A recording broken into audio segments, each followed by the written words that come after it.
Welcome back to Metal Men's Chronicles. We are live here on this Friday night. Not sure if anybody will show up for the stream here tonight. I'm kind of doing this at the last minute. I've been actually thinking about this all day, actually. Now, I do have another stream set up. I was originally going to do the stream at 10 o'clock. Then I decided to hold it off for tomorrow night, and that's talking about some of my favorite hard rock and heavy metal guitar players and guitar players that influenced me to become a guitar player myself. And, just guitar players in general that got me into music. But either or, we got some freaking things going on here within metal, it looks like, yeah. Well, KK's Priest, a few days ago, I believe, unleashed a new track. Yeah. Called Hellfire Thunderbolt. And I'll tell you what, man. It seems to be getting a lot of divided. It definitely seems to be getting a lot of divided responses. This Hellfire Thunderbolt track by KK's Priest. Now, for anybody living under a rock, what KK's Priest is KK Downing's new band. Obviously, formerly of Judas Priest. It has Tim Ripper Owens on vocals, Les Binks on drums, which I don't think he's drumming on this track. I could be wrong. It didn't look like him, though, when I saw the video. Who else is in this band? Okay, you got AJ Mills, who I guess does the second guitars, and Voodoo 6 bassist Tom Newton on bass to put together the lineup. Yeah, anyways, this track seems to be getting a lot of divided opinions, which I knew it would. Actually, now it's to the point where it's pretty annoying. Go figure, I knew this was going to get a lot of talk, though, when this track came out. Because here we go again, a lot of people are like, well, it'd be better if KK was back in Priest, which I agree. It would be great if KK was back in Priest. Don't get me wrong. Oh, we got Xavier in the chat. Yeah, dude, I'll let you in here in a minute, man. I will let you in here in a minute. The stream's kind of last minute. But anyway, yeah, it seems to be causing a lot of division. What's new? My thoughts on the track, I didn't think it was half bad. To me, it sounds like classic Judas Priest. I don't know what else more to say. I mean, yeah, it's not Judas Priest because it's not Judas Priest. It's a whole different band. It just happens to have an original member of Judas Priest. Doing KK's Priest. What more can I say? I don't think the track's half bad. I'm getting a lot of people say Nostradamus, Angel of Retribution. Yeah, I could definitely see that. Like the better parts of them albums, don't get me wrong. Like, I will admit, the main riff does kind of sound like a track off of Nostradamus. It kind of has a Painkiller vibe to it, too, I think, because of the speed double bass stuff going on. I think Ripper sounds fine. I mean, I have no problems with Ripper. It just seems like everything Ripper gets involved in, Tim Ripper Owens gets involved in, he gets a bad rap for it just because he's Tim Ripper Owens. And he replaced Rob Halford and Judas Priest, You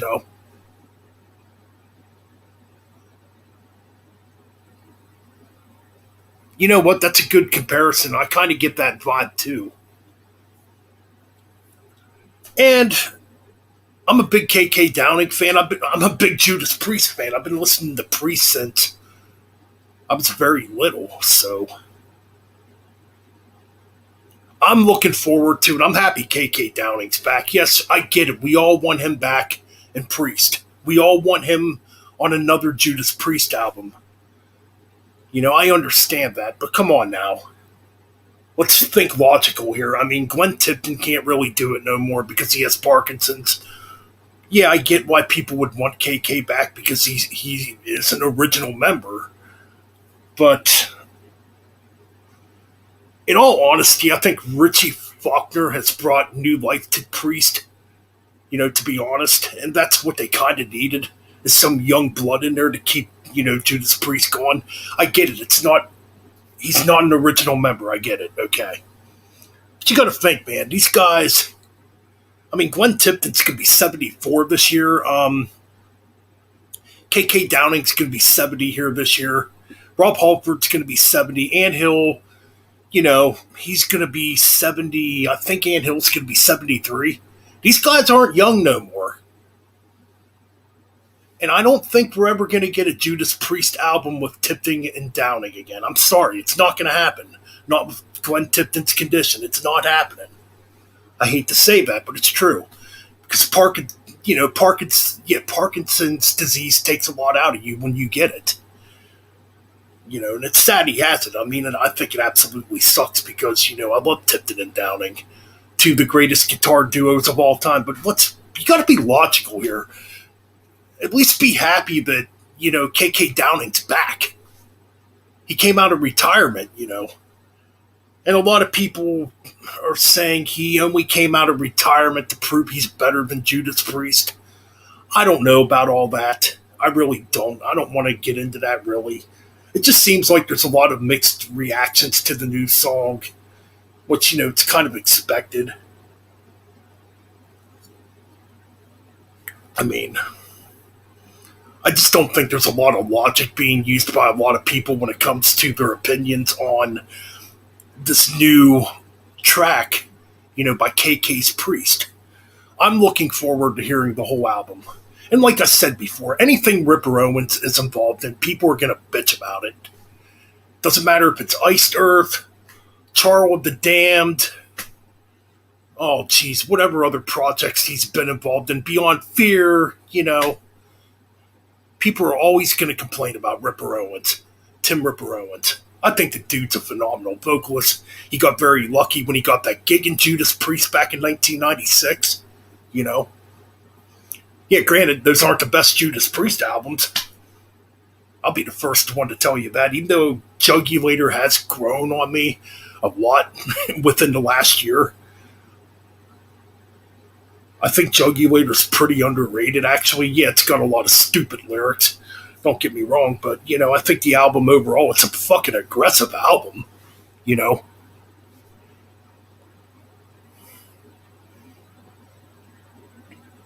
Me too, man. I can't wait to hear it. I can't wait to hear the next Judas Priest album. I mean, I get where people are coming from. I get the connection because I have the same connection with Priest, too.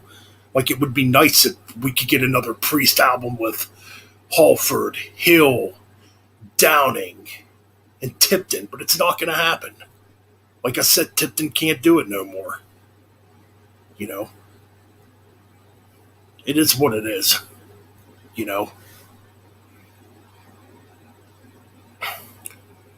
And I honestly thought Firepower was a great album. It was my favorite album of 2018. It was a great comeback. And I think this new KK's Priest album is going to be good too. I really do. We got Speed King here. What's up, dude? What's going on, man? We got the Sentinel. Obviously, that name comes from the Judas Priest track, The Sentinel. Which is a tremendous heavy metal track. Okay, I think I pretty much covered that and the basis of, KK's Priest. I like the track. I think KK sounds phenomenal. I think Ripper Owens, Tim Owens sounds great. He could still shriek and sing all that high stuff. I mean, you got to figure Tim Ripper Owens is around his early 50s now himself, So, yeah. But let's move on to this other topic that seems to have the metal community up in arms here: the Rock and Roll Hall of Fame. And my question is, why do metalheads even freaking care about this? Everybody is angry because Iron Maiden is not in the Hall of Fame. The Rock and Roll Hall of Fame, excuse me. Since when did the Rock and Roll Hall of Fame matter to metalheads? It doesn't matter to me. I don't give a fuck about that crap. We all know the Rock and Roll Hall of Fame's a big sham, and it's a joke. You know? I mean, my goodness, why do you want Iron Maiden in there anyways, or any heavy metal band in there? You know they're not going to get in. Yeah, maybe 10, 15, 20 years down the road they might get in. But you know damn well you're just going to get disappointed year after year. They're not going to get in. Same with Judas Priest, same with Motorhead. Now, this is definitely not me taking shots at the bands at all. It's me taking shots at the Rock and Roll Hall of Fame because people should know better by now that the Rock and Roll Hall of Fame is a sham and it's only geared to mainstream music. You know what I mean? And that's a fact. It's common sense, people. So yeah, the Rock and Roll Hall of Fame's a big joke. And it doesn't bother me at all that Iron Maiden is not in the Rock and Roll Hall of Fame. You know? Look at all the garbage they put in there. My goodness, they're starting to put fucking rappers in there. What do you expect? The Rock and Roll Hall of Fame is geared towards pop culture and to that crowd, the mainstream crowd. It's not geared towards metalheads. We know this. Come on, man. This is all common sense. You know? So yeah, man, it doesn't bug me at all that Iron Maiden is not in this false, mainstream, corporate Rock and Roll Hall of Fame, man. It doesn't bug me a bit. But yeah, man, I mean, that's pretty much all I really got to say about that. You know?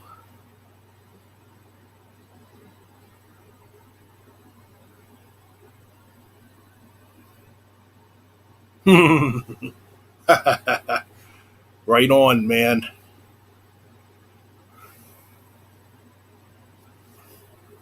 I mean, my goodness, they have heavy metal Hall of Fames. You know? It's just a lot of people don't hear about them. You know?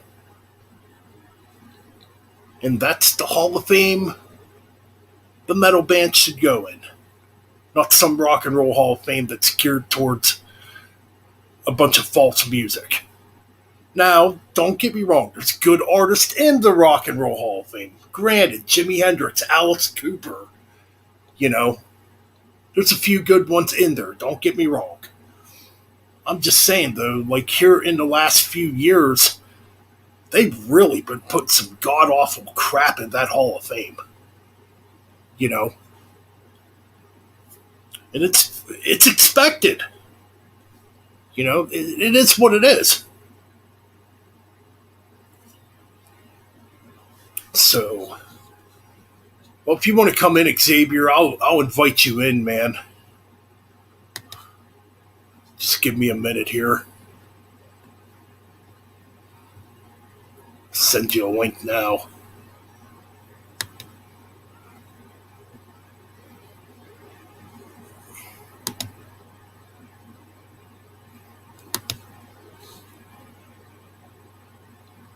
Shoot.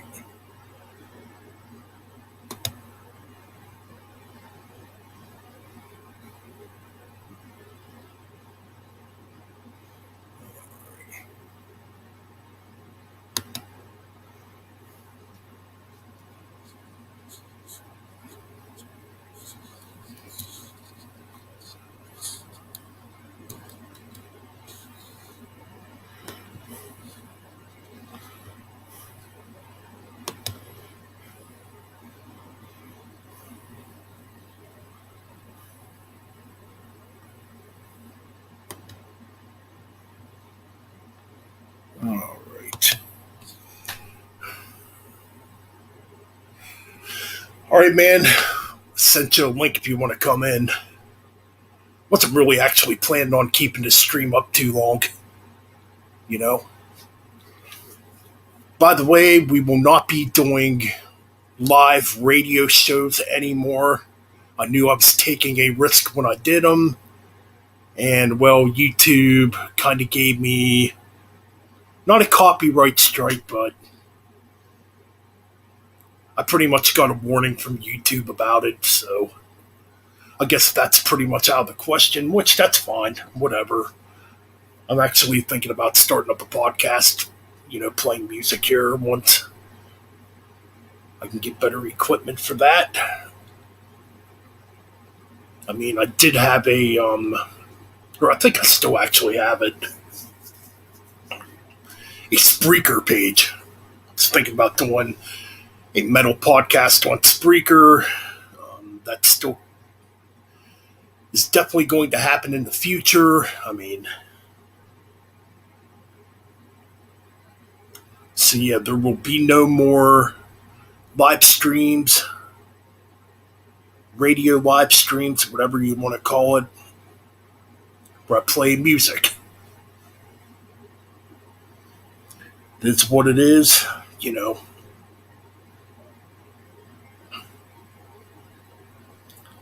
But, all right.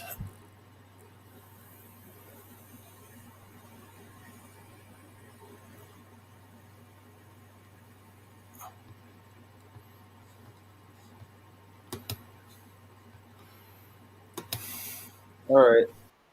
What's going on, dude? I don't think you noticed the name.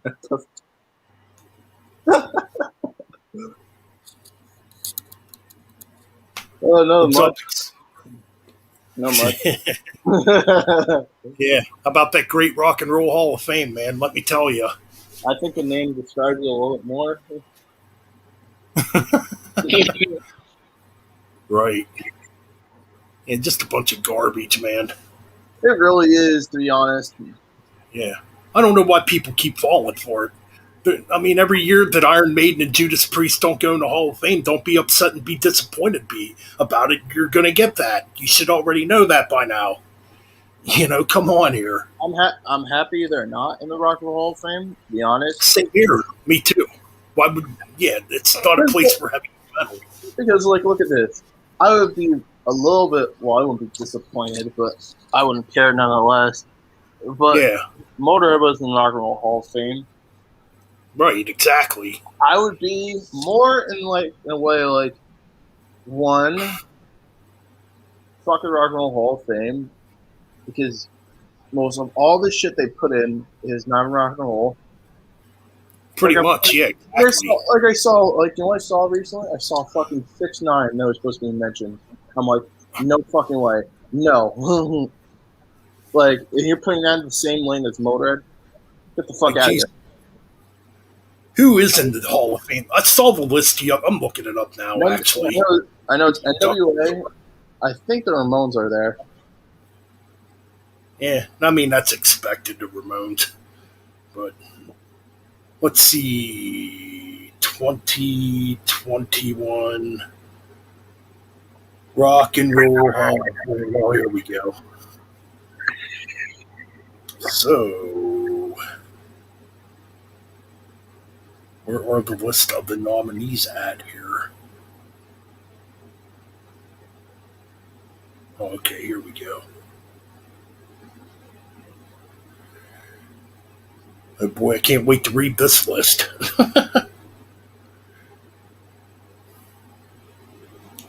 Okay. All right. Okay. So we got Tina Turner. Nope. Carole King, The Go-Go's, Jay-Z, Foo Fighters, and Todd Rundgren. Oh, very true. I look on it. No. Which, yeah, that's pretty much typical of what they would put in the Hall of Fame. But here, I don't know, for what, the last 5 years now, they've been putting hip hop artists in the freaking Rock and Roll Hall of Fame. What does hip hop have to do with rock and roll, for one? Come on, man. I mean, yeah, it's just all a big sham, you know? It really is. I remember last year. I remember a few years ago. It was like they almost about put Motorhead in the Hall of Fame. Yeah, I remember they were up for a nominee, possibly, or whatever. I forget who got it. I think Def Leppard or somebody got it. I can't remember now. But so early influence awards. Okay, you got Kraftwerk, Charlie Patton, Jill Scott Heron.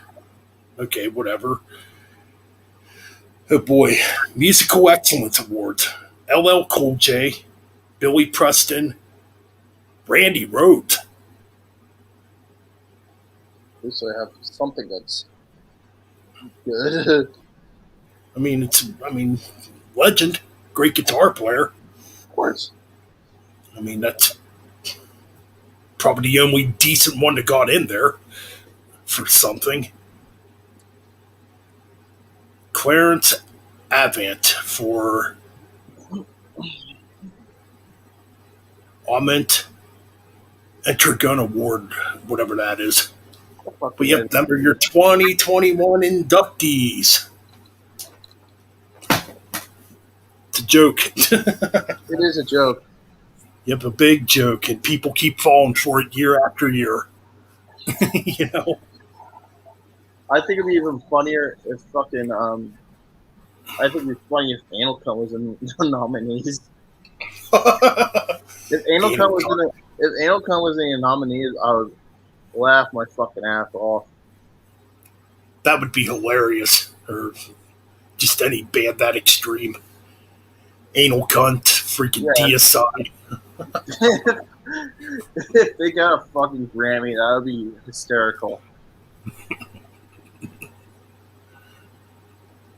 I could see Glenn Benton going up there. Fuck this Hall of Fame. Hell Satan or some shit. I don't know. Hail Satan.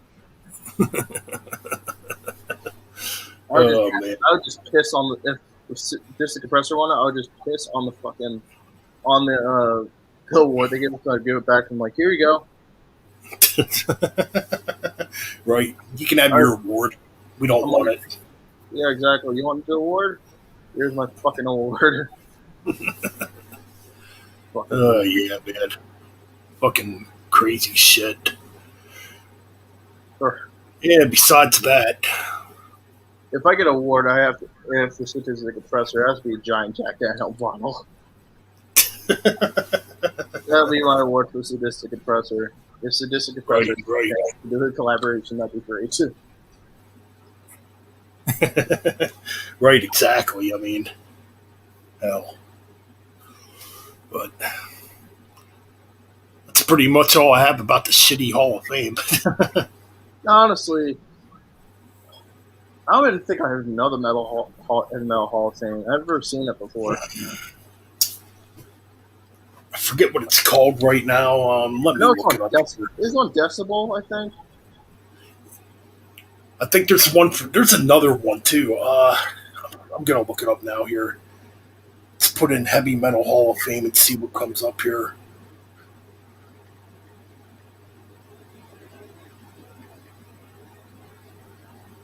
Fame.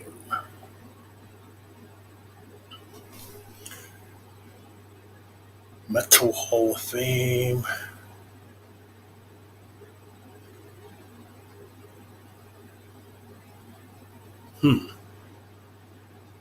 There's a Metal Hall of Fame.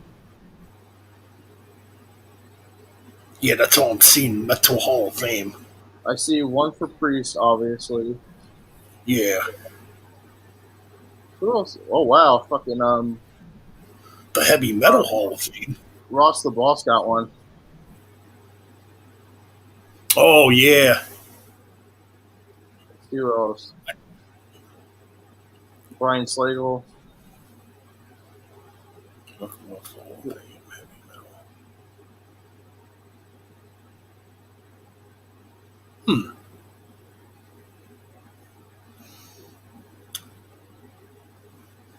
Mickey from Motorhead. Who else? Let's see here.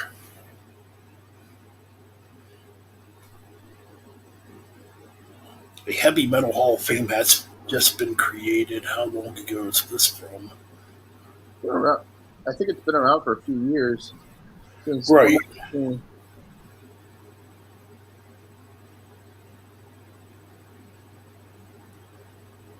So I'm not sure what year this is from. Oh, this is an old one, yeah.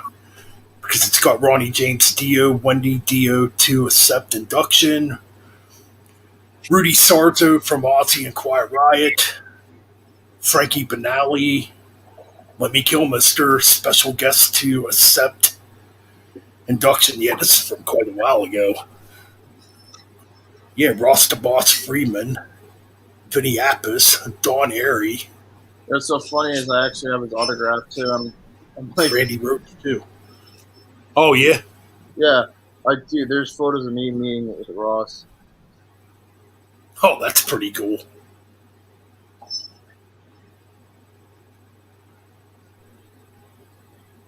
I would be surprised Lemmy was in it. Right.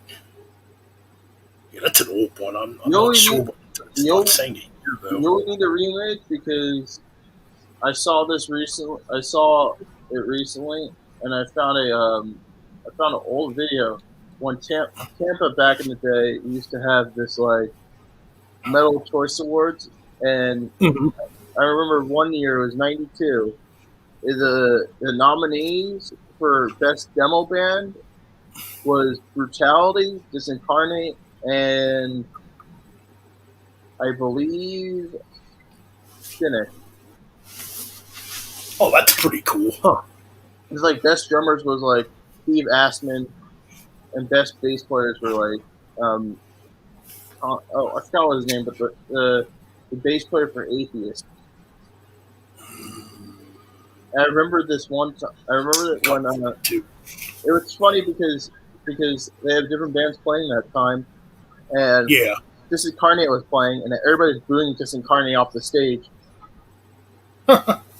Wow. Well, it's like overseas, in like I think it's somewhere in Norway. We should have that in the East Coast, to be honest. Right. We should have that in New York or New Jersey, where it's like it's Yeah, I think it's in, only for tri-state area bands. I'm considering Pennsylvania. right. It would be like New York. I'm not talking like upstate, but like anywhere that's not like fucking Buffalo, Right, and right. then New Jersey, Oh, and definitely New Jersey. Yeah. then it would just be us three, and then whoever gets the awards of um, best album wins, or best Be album. cool. It would be cool if we did something like that, made an event, and so everybody would come out. Right, right. Get like all the Jersey and New York bands or New York, whatever Pennsylvania, PA bands are around. like yeah, the New York, PA, and then New Jersey bands. Like I know we don't have a lot of metal bands here in PA, but I mean, you guys have Incantation and Agoraphobia. yeah, we got Incantation, a thrash band called Fatal Aggression. There's a couple others too around here that aren't really well known, but they're Mortician, I think kind of well Mortician's known. from PA. I think right. Mortician, that's a good question. I always thought they were from New York. Either I think it's either Yonkers, New York, because that's not too far for me, Yeah, I or was thinking Yonkers too. Gonna yeah, look that up. that's like a 30-minute drive from where I live. So Mortician. I'm almost positive it's Yonkers, New York, but I could be wrong. Yeah, because I know Will and Immolation are from that area. Yeah, yep. They're from Yonkers, New York. That's what I thought. So Incantation, yeah. Well, Yeah, Johnstown, Pennsylvania. I Well, used to live near Johnstown. here's a funny thing. Actually, Incantation was it started originally not too far from where I live in Yeah, Paramus, didn't they? Yeah, I thought they originally started in New York or New Jersey or somewhere in that area. Jersey. Because John is originally from a few towns over from me. Oh, okay, cool. When he comes over to see his grandparents once in a while, I kind of see him around. I've been seeing him do a lot of like guest appearances on YouTube channels, Yeah, I've like seen. for album rankings and stuff like that, Yeah, or interviews or whatever. it's cool to see like a legend like John can review records. Right, right. John McEnany, yeah. Yeah, 'Cause I know I've seen him on Rock Fantasy, Sea of Tranquility, a couple other channels too, but forget the channels. I mean, I guess if you have, I guess that you can't really go out on the road and tour, that's the next best thing to do, yeah. is I, YouTube or not. oh, really cool. Thanks. Yeah, it's really cool that he Thanks. takes time out to do that. Yeah, yeah, yeah. It's pretty cool that he gets to do that. And obviously, I showed John my shit. He actually liked it. Right. Hell yeah, Speed King, definitely check out Sadistic Oppressor, man. Yeah, for sure. We're gonna be releasing another one Bro. around June, Oh, it's coming out in June. maybe June or July. Nice. Looking forward to it, man. So, I'm already imagining it's going to be quite brutal. Oh my god, for sure. You have the most fucking. You have a great guitar tone. The solos on it sound. The vocals are there. Excellent. Everything about it's there. Sounds good, man. It's Yeah, really, definitely can't wait to hear it. my guitar player in the band is actually looking for people to mix and record.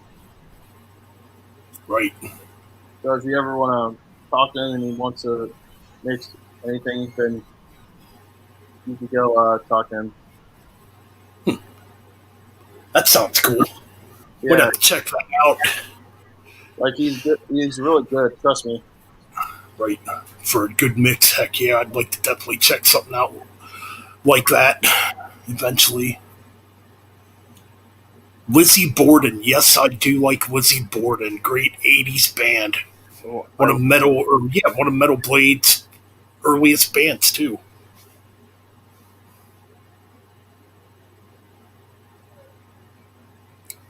Yep.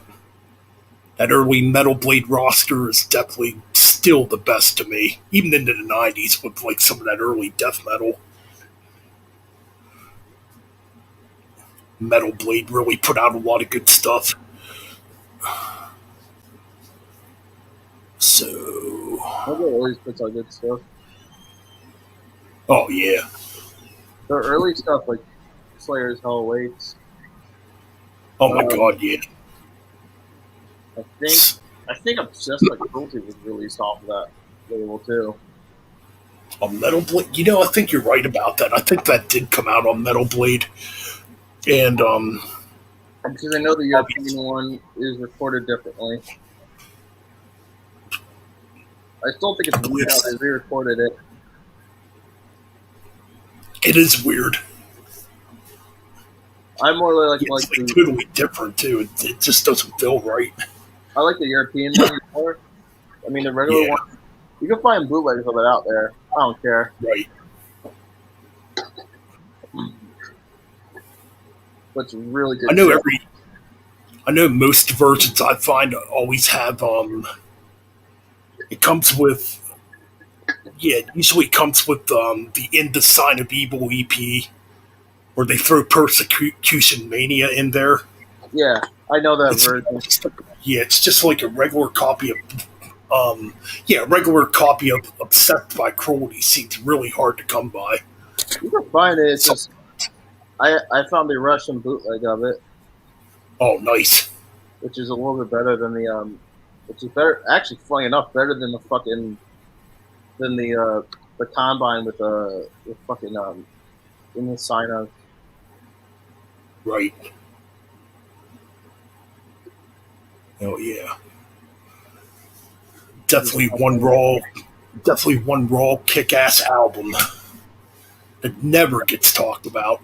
That nobody talks about it.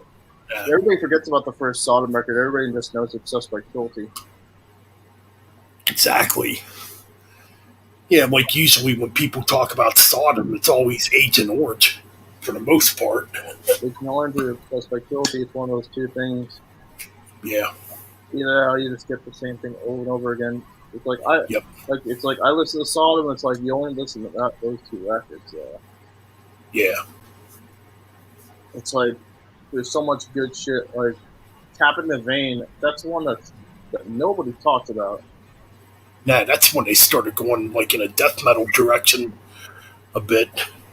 Kind of like it always kind of reminds me of. It reminds me of because at the same time Protector was releasing Shedding a Skin, Yeah. and so I guess because it was recorded at the same studio as that record, Dawn of Possession, and Tapping the Vein, I guess they wanted to do that, Right. go in more of the Death Thrash direction.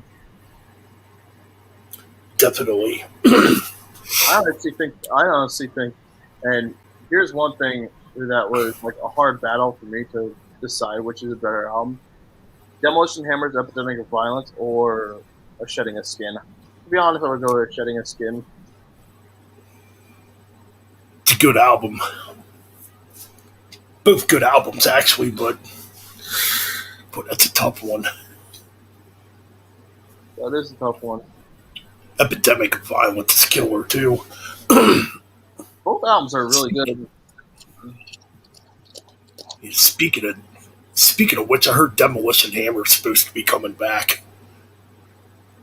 Releasing a record? That's what I thought I heard. Now, granted, this was about a year ago I heard this, maybe 2 years ago I heard this.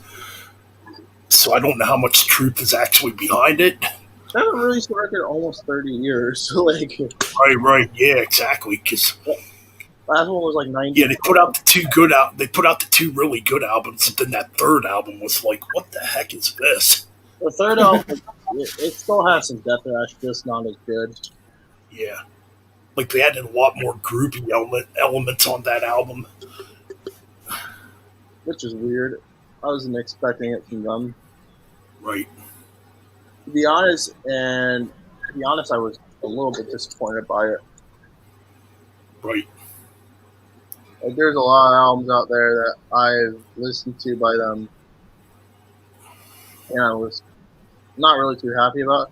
Like, okay, Tortured Existence, the first record, is Yeah. okay, but it's not really my favorite. Yeah, I think I like Epidemic better.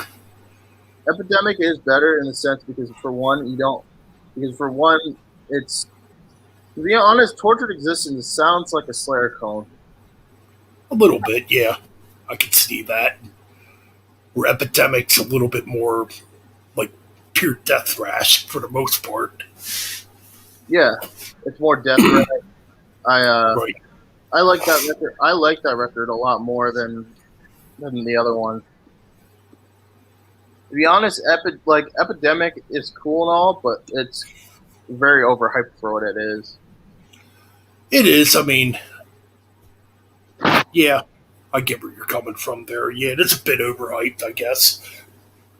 I mean, But like I think the two albums I think that this like define death thrash, in my opinion, is Sadist, Swallowed in Black, Morbid Saints, Spectrum of Death, and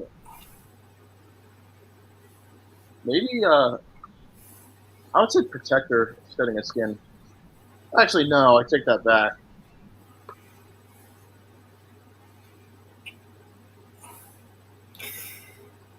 Maybe Deadhead. If Peace Begins at Dawn. Okay. I uh, think I know what you're I, talking about. I think I'm like trying to think of like bands that describe it more.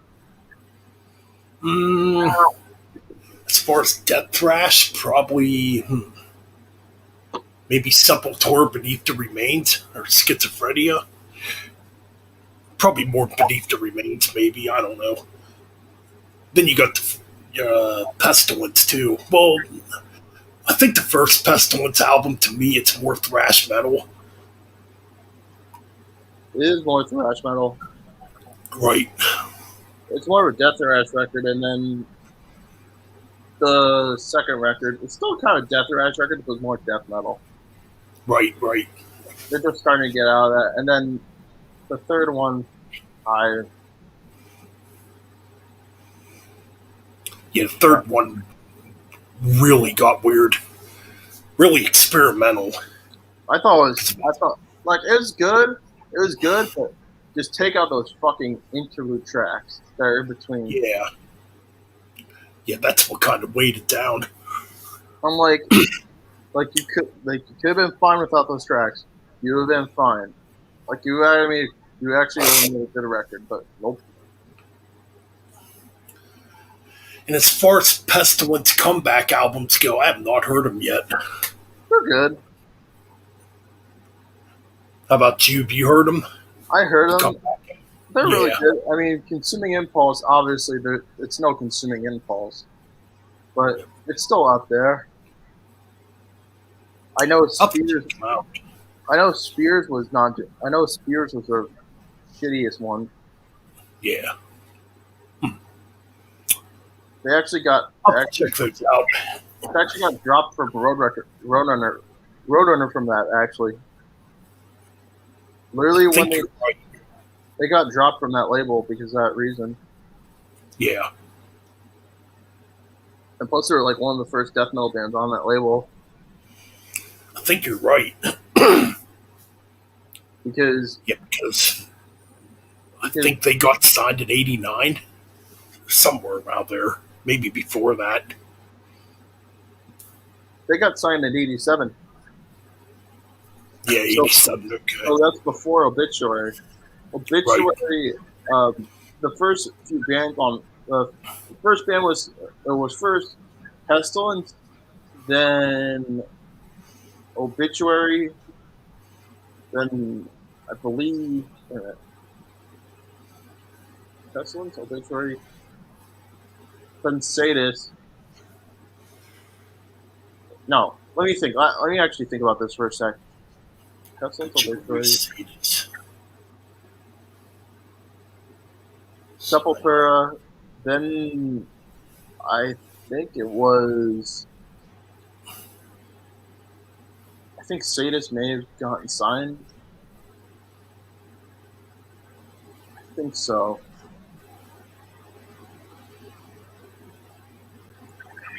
I think you might be right.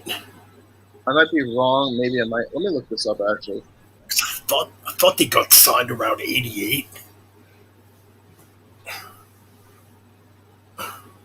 Obituary was signed in '88. Pestilence was '89. Was '87. Right.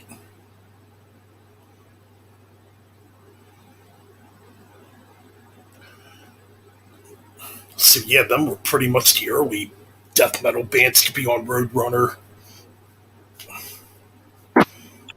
Road Racer, whatever. Yeah, it was called Road Racer, I think back then. I know it was RC. Yep. Actually, do still have a couple Road Racer CDs. Trying to think which ones I have. Oh, now I remember. It was Pestilence, Sepultura, then Obituary, and then that was through '87 to '88, and then '89 to '90 was like you got your Deicide, Sadist, um, Malevolent, Immolation. I think maybe Atrocity was signed to that label. around that same time. I think you're right. I think Gorguts 2, Suffocation. Gorguts, yeah. No, I think Suffocation was mid or early 91. Hmm. Somewhere around, I want to say May or March of 91 they got signed. Could be. Because they released a Human Waste EP not too long before that. Right.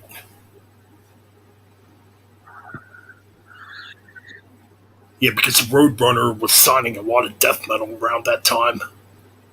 Yeah. I mean, they still had some thrash on there too, like Annihilator. Shit, what else? Atrophy, Defiant, and of course King Diamond was on Roadrunner too at the time. King Diamond. Technically, I would say Possessed was, I don't think they were signed there, but they had a deal. They might, yeah, okay. They weren't signed though. I know for sure they weren't signed at the time.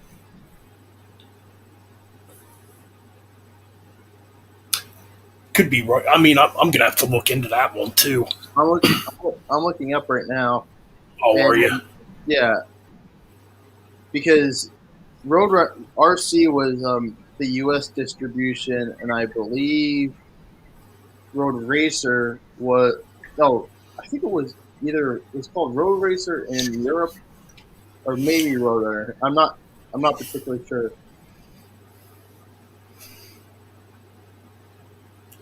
Yeah, the European. Say I have. Yeah, it was a Roadrunner in Europe. I got a Merciful Fate CD that's Road Racer. I think it's Return of the Vampire. Or Return. Yeah, I think that's the one I have that's a Road Racer release. I have another one too. Oh shit, I forget which other one I have though. Yeah, they were distributing most of the combat stuff. Yeah. Yeah, because Combat wasn't really putting out much of anything in the early 90s. They were pretty much done for around that time. They ended in 91, mid to late 91, I think, because right. I think one of the last records they put out was Devastation Idolatry. Yep. It's kind of weird. Megadeth's Countdown to Extinction is on Combat Records. I mean, it's on Capitol too, but it's still distributed by Combat, which I think is kind of weird. That's because it's so weird what they did with the deal. Is like it's like a part and part. Right. They did that with Peace Cells too. Yeah, Peace Cells. Yeah, the first 5 Megadeth albums. Peace Cells, So Far So Good So What, Rust in Peace, and Countdown. After Countdown to Extinction, everything was just Capitol released, which is weird. Well, I think can't talk now. I think Combat Records is back now. Yeah, Dave Ellefson. Yeah, Dave Ellefson owns it. Yeah, I'm not overly familiar with it. I mean, I'm not sure who's on his label. I know one of my friends' bands are on his label. Oh, are they? Cool. Yeah, Midnight Hellion. Oh, okay. I've heard of them. Yeah, that's like a local band of mine. Right. Yeah, I'm gonna have to check that one out.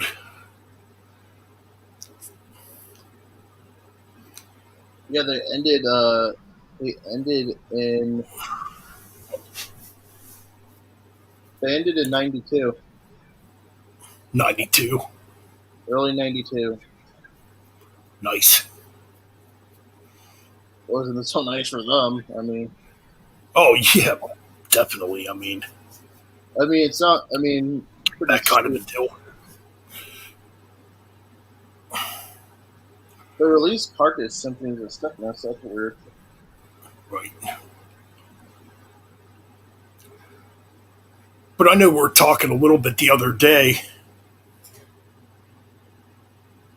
Speaking of which, yeah, we were talking about bands nowadays not really needing labels. Yeah, that's true. I agree with that. I agree with Because that. I think the direction we're heading in, and it makes sense to me. Well, a lot of people obviously put their music up on Bandcamp, you know. And the cool thing about Bandcamp is if you sell your CD on Bandcamp, you get all the profit, you know. As opposed to if you put your music on iTunes or Spotify, you're getting ripped off as an artist. Right. And another thing is too, if you have a Bandcamp page and you have merchandise up there too, it's kind of cool because you would get the profits for that. Now, where you can get screwed is if you're on a label. Yeah, because they add a bunch of shit to it that's not even needed. Right, right.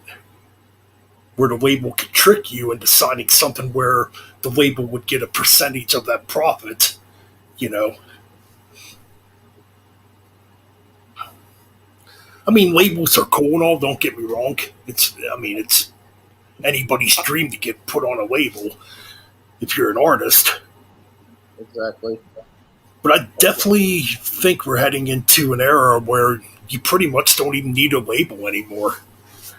As long as you know, as long as you have some knowledge in how to record an album, you know, I think you're pretty good to go. And compared to back then, you know, nowadays it's not overly expensive to record an album compared to back then. You know, I mean, back then it was way different, obviously, because of how technology was back then. Everything back then was pretty much analog. Yeah. You know, I mean, now you can just do it in your room and you're good. right? So yeah, you can just get a piece of software and do it yourself, pretty much.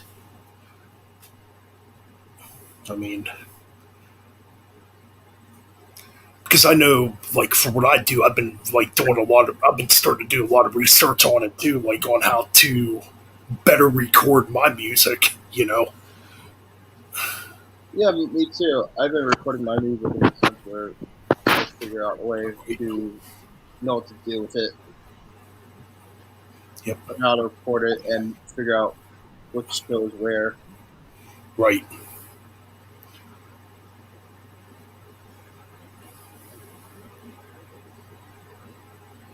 Yeah. Oh, there was something else I wanted to say too.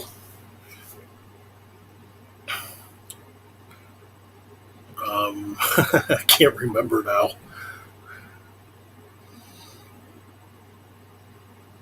But yeah, I mean, you know, you can pretty much do it yourself nowadays. You can make your own merchandising, your own CDs. Now, where it might get difficult is if you want to make vinyl, that could get a bit difficult You know, because so yeah, like certain vinyl copy or certain vinyl companies can only press so many vinyls, you know, and that can be expensive to do on your own.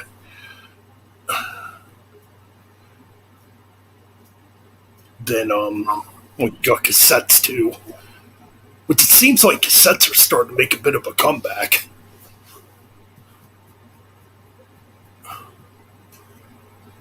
But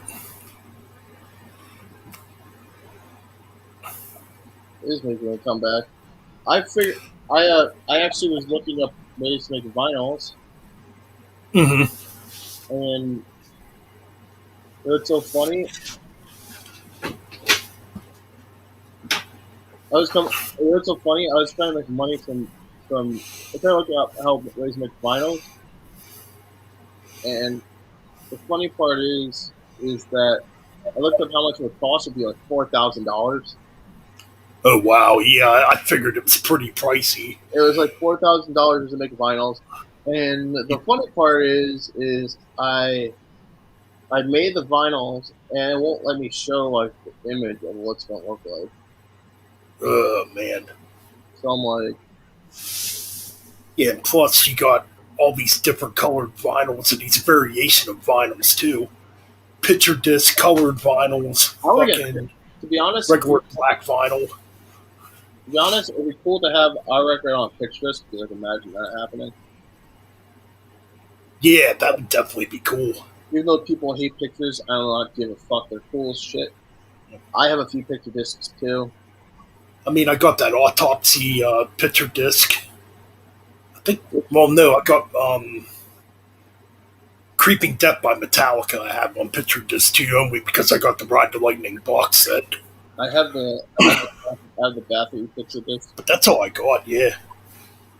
I have a few. I mean, they're cool looking. I have a few picture discs here and there. I have a Bathory one. I have a. I think I have a Pleasure to Kill one. I think I might have a Pestilence and Obituary. Oh, nice. It's like one of them. It's a bootleg of them playing in Rotterdam, Netherlands. I mean, this. I don't know. My autopsy picture disc, my mental funeral picture disc. I don't know. I thought it sounded okay. It didn't sound bad to me. I mean, I have heard, though, from people in the past that say, a lot of picture discs have bad sound. But then again, I'm not an expert. I only have 2 picture discs, so, I have a few pictures. I have a Venom picture disc. That's one I have. I want to get a Morbid Angel one. Nice. I mean, they are cool looking. I might get going soon. Yeah, I'm probably gonna end the stream soon myself. So pretty much, I think I'm running out of gas here anyway. So I'm gonna end the stream. See what Speed King says here before I leave. He has Defiance. Speaking of Testament, do you like First Strike Still Deadly? It's decent. I have it. Is that their fucking demo? It's what what it is. It's before Chuck Billy got real sick with cancer. He recorded, or they recorded, or re-recorded, I should say, tracks from the first 2 Testament albums, The Legacy and The New Order. They re-recorded a few tracks from that. And it's got Alex Skolnick, or it's when Alex Skolnick returned to Testament 2 back on guitars. And I think they had John Tempenza on drums, who obviously was in White Zombie and Rob Zombie before that. And it's got a guest appearance by Zetro Souza, or Steve Zetro Souza on it. I'm trying to think what tracks he sang. Oh yeah, Reign of Terror, and I think Alone in the Dark he did lead vocals on. Since originally they were Legacy tracks, when Steve Zetro Souza was in Legacy, pre-Testament. So he made a guest appearance on that album. I like Zetro stuff. Oh yeah, definitely. I like stuff more in Testament than I do in Exodus, to be honest. I mean, I like them both. It's really hard. Like, it's really hard to choose which one I like better. I mean, they're like equal. I'd have to really sit down and listen to all the Testament albums and all the Exodus albums. I mean, trying to figure out which one do I like better, because it's really hard for me to. Or the Legacy. To be honest, there's nothing that could touch Bonded by Blood in my opinion. So obviously, Bonded by Blood. Oh yeah, that's definitely the fucking Bonded by Blood's like the best thrash debut album of all time. Ooh, you cannot fuck with that at all. Right. It's the best. It's funny because they even formed before Metallica. Right, they were. They were around the same time as Overkill, too. Yeah, because I think Overkill formed in '79. Yeah. If I'm right. Same year as Exodus, actually. Yeah, because I mean, Overkill started out as a punk cover band, pretty much. Then they morphed into doing like new wave of British heavy metal covers. Then obviously they started doing their own music. Yeah, Obviously, and the rest is history. and that's Oh yeah, Defiant. Yeah, Defiance is a killer thrash band. Defiance A is band that another never gets talked about. Yeah, that was another band on Roadrunner too. Yeah, yeah. Especially their second album. Their second album's fucking awesome. Their second Void album, Tira. What's it fucking called? Void Tira. I forget now, but anyways. what was the album called? Menace to Society or Product of Society, I think it's called. Yep. Yeah, That's that would have been the first CD. that's a good record. Yep. I Yeah, like I think that. that one was produced by Jeff Waters of Annihilator. Yes, that's the Which is one. kind of weird. They toured Yeah, that's a pretty cool album, though. Then their third album kind of morphed off into a bit of funk metal, which is kind of weird. Not like a bad album, it's just real different. What's funny is the fucking guitarist of Overkill went to join Violence. I just noticed that today. Oh, Bobby Gustafson. Yeah, Bobby Gustafson. Yeah, he's in Violence now. I guess he stopped being with Overkill a long time ago. Yeah, I mean, he was in the classic Overkill from the 80s. 1982 to 1990, almost 10 Yeah. years. And I guess he pretty much left on bad terms. Whatever. So, I mean, they don't seem like the guys that you would leave off with bad terms with. Like, Nah, I don't know what happened there. I'm like, dude, this guy does not seem like he would leave off with bad terms with him. Right. I mean, those are probably the best Overkill albums too. The ones with Gustafson on them. Yeah, that is the best. I mean, I like Horoscope too. I mean, there's not an album by Overkill I don't like. I pretty much like them all. Horoscope is probably one of my favorite records they ever made. Oh yeah, definitely. Horoscope is fucking killer. Yep. Like I think my favorite Overkill album's still Taking Over. Taking Over is great too. Oh my god, yeah. Everything about that, every album that band released is fucking great. Like, there's not one weak album I think. Like, okay, like there's times where people ask me which is better, Anthrax or Overkill. Definitely Overkill. Yeah, obviously, I'm not gonna fucking Right. It's like definitely Overkill. Overkill's been more consistent. Overkill's been more consistent, and they never made a bad record.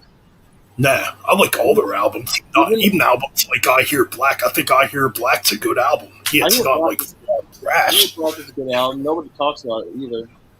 Which one is that? I Hear Black. Yeah. I think it's kind of sad. It's kind of Sabbathy, that album. It's so funny because there's this one guy that was on YouTube from like Europe. He was like saying, "Oh, Overkill has fluctuated in the '90s." I'm like, dude, No way. no way. It's like it's been the same thing. Everything. Yeah, they might change a little bit, but not that much. I don't think it's that big of a deal. Speaking of Overkill, I was only 17 at the time, and I couldn't go, unfortunately. Out of all the places to play here in PA, this is back when Overkill put out. Oh, gee. It would have been in '96 when they put out The Killing Kind. They actually played at a small bar here in my old hometown. Of course, I'm 17. I can't get in to go. I'm like, fuck, it's Overkill. Yeah, just in a random small bar in my hometown at the time they're playing in. Just some little bar. Last time I saw that in the paper. I looked at it twice. I'm like, this can't be right. And it was right. It was Overkill. I'm like, what the fuck? You know what's funny? It's like, man, if I would have been 21 at the time, that would have been so cool. Dude, it was funny because I actually was about to go see them recently when they were a few weeks before COVID hit. Yeah. They were playing with they were playing. I think Vader and Overkill was playing. No, man, that would have been a good show. I saw it was fucking killer. I still have not got to see Overkill yet. That's one band I gotta see. Dude, they always have good shows. There's not one I time we believe have a it. weak show. It's like, man, it's just amazing because Bobby Blitz had a stroke several years ago. Back when he was in his 40s, too, he had a stroke. I think it was in 97 when he had a stroke. And he came back, like, better than ever. you know? I mean, I've heard stuff about that. I kind of knew it was true, Yeah, and unfortunately, and right. and so like I've always heard of him having stroke and whatnot, and Yeah. it's pretty sad. Yep. Definitely legends, man. Fucking legends. It's like the two bands that I'm the most biggest fans of that are from Jersey is obviously Rick and Clips and Overkill. Right on. I Like, would definitely pick Overkill. Hell yeah. One of my all-time favorites when it comes to thrash, definitely. I might actually like Overkill better than Exodus too, which is kind of weird because I really love Exodus. honestly, I would agree with you on that part. Yep. Well, the thing is, too, Overkill remain consistent. They have fuck. They They have definitely have. They definitely have the most albums out of all the thrash bands because they're working on their 20th album right now, yeah, which is pretty dude, amazing. dude. It's like kind of funny in a sense because for one, Overkill has been consistent, and shoot, they almost have the same amount of albums as Motorhead. You know what? You're right about that. Yes, It's almost close to that because Motorhead they've had like 24 albums, I 25 think albums. it's 24. Yeah.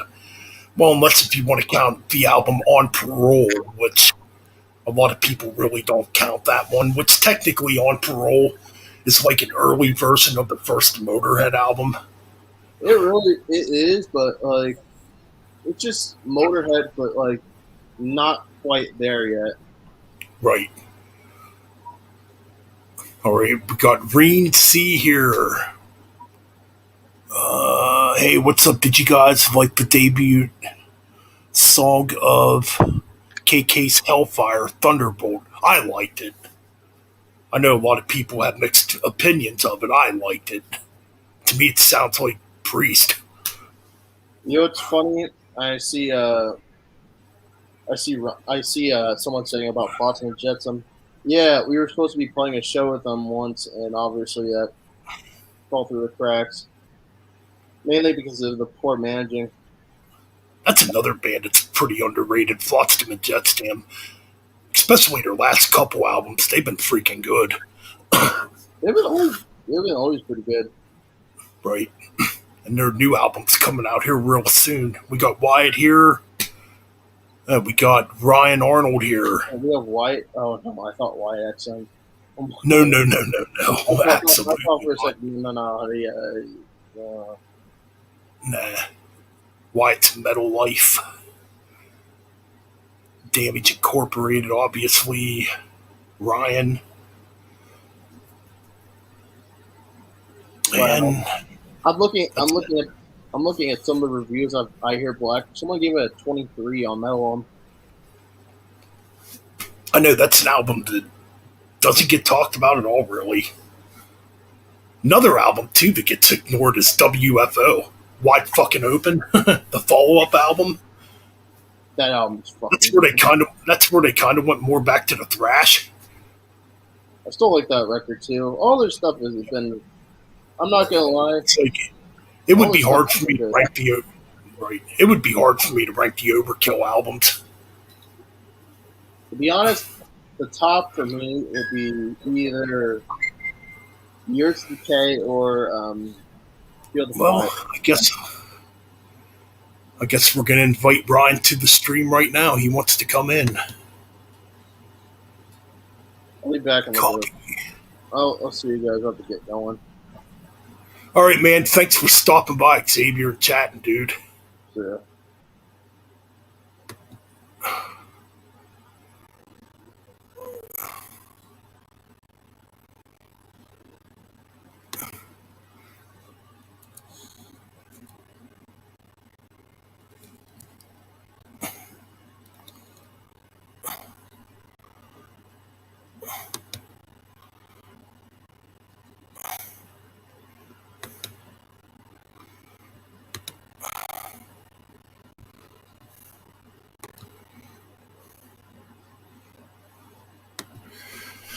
Well, that's good old Xavier from a sadistic oppressor killer dude, good friend of mine.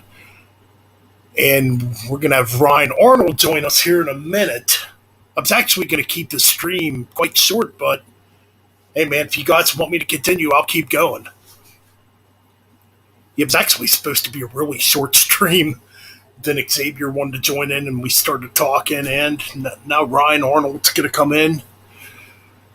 So we will see what's going on. Hold on a minute. Here he is. Mr. C, are you here?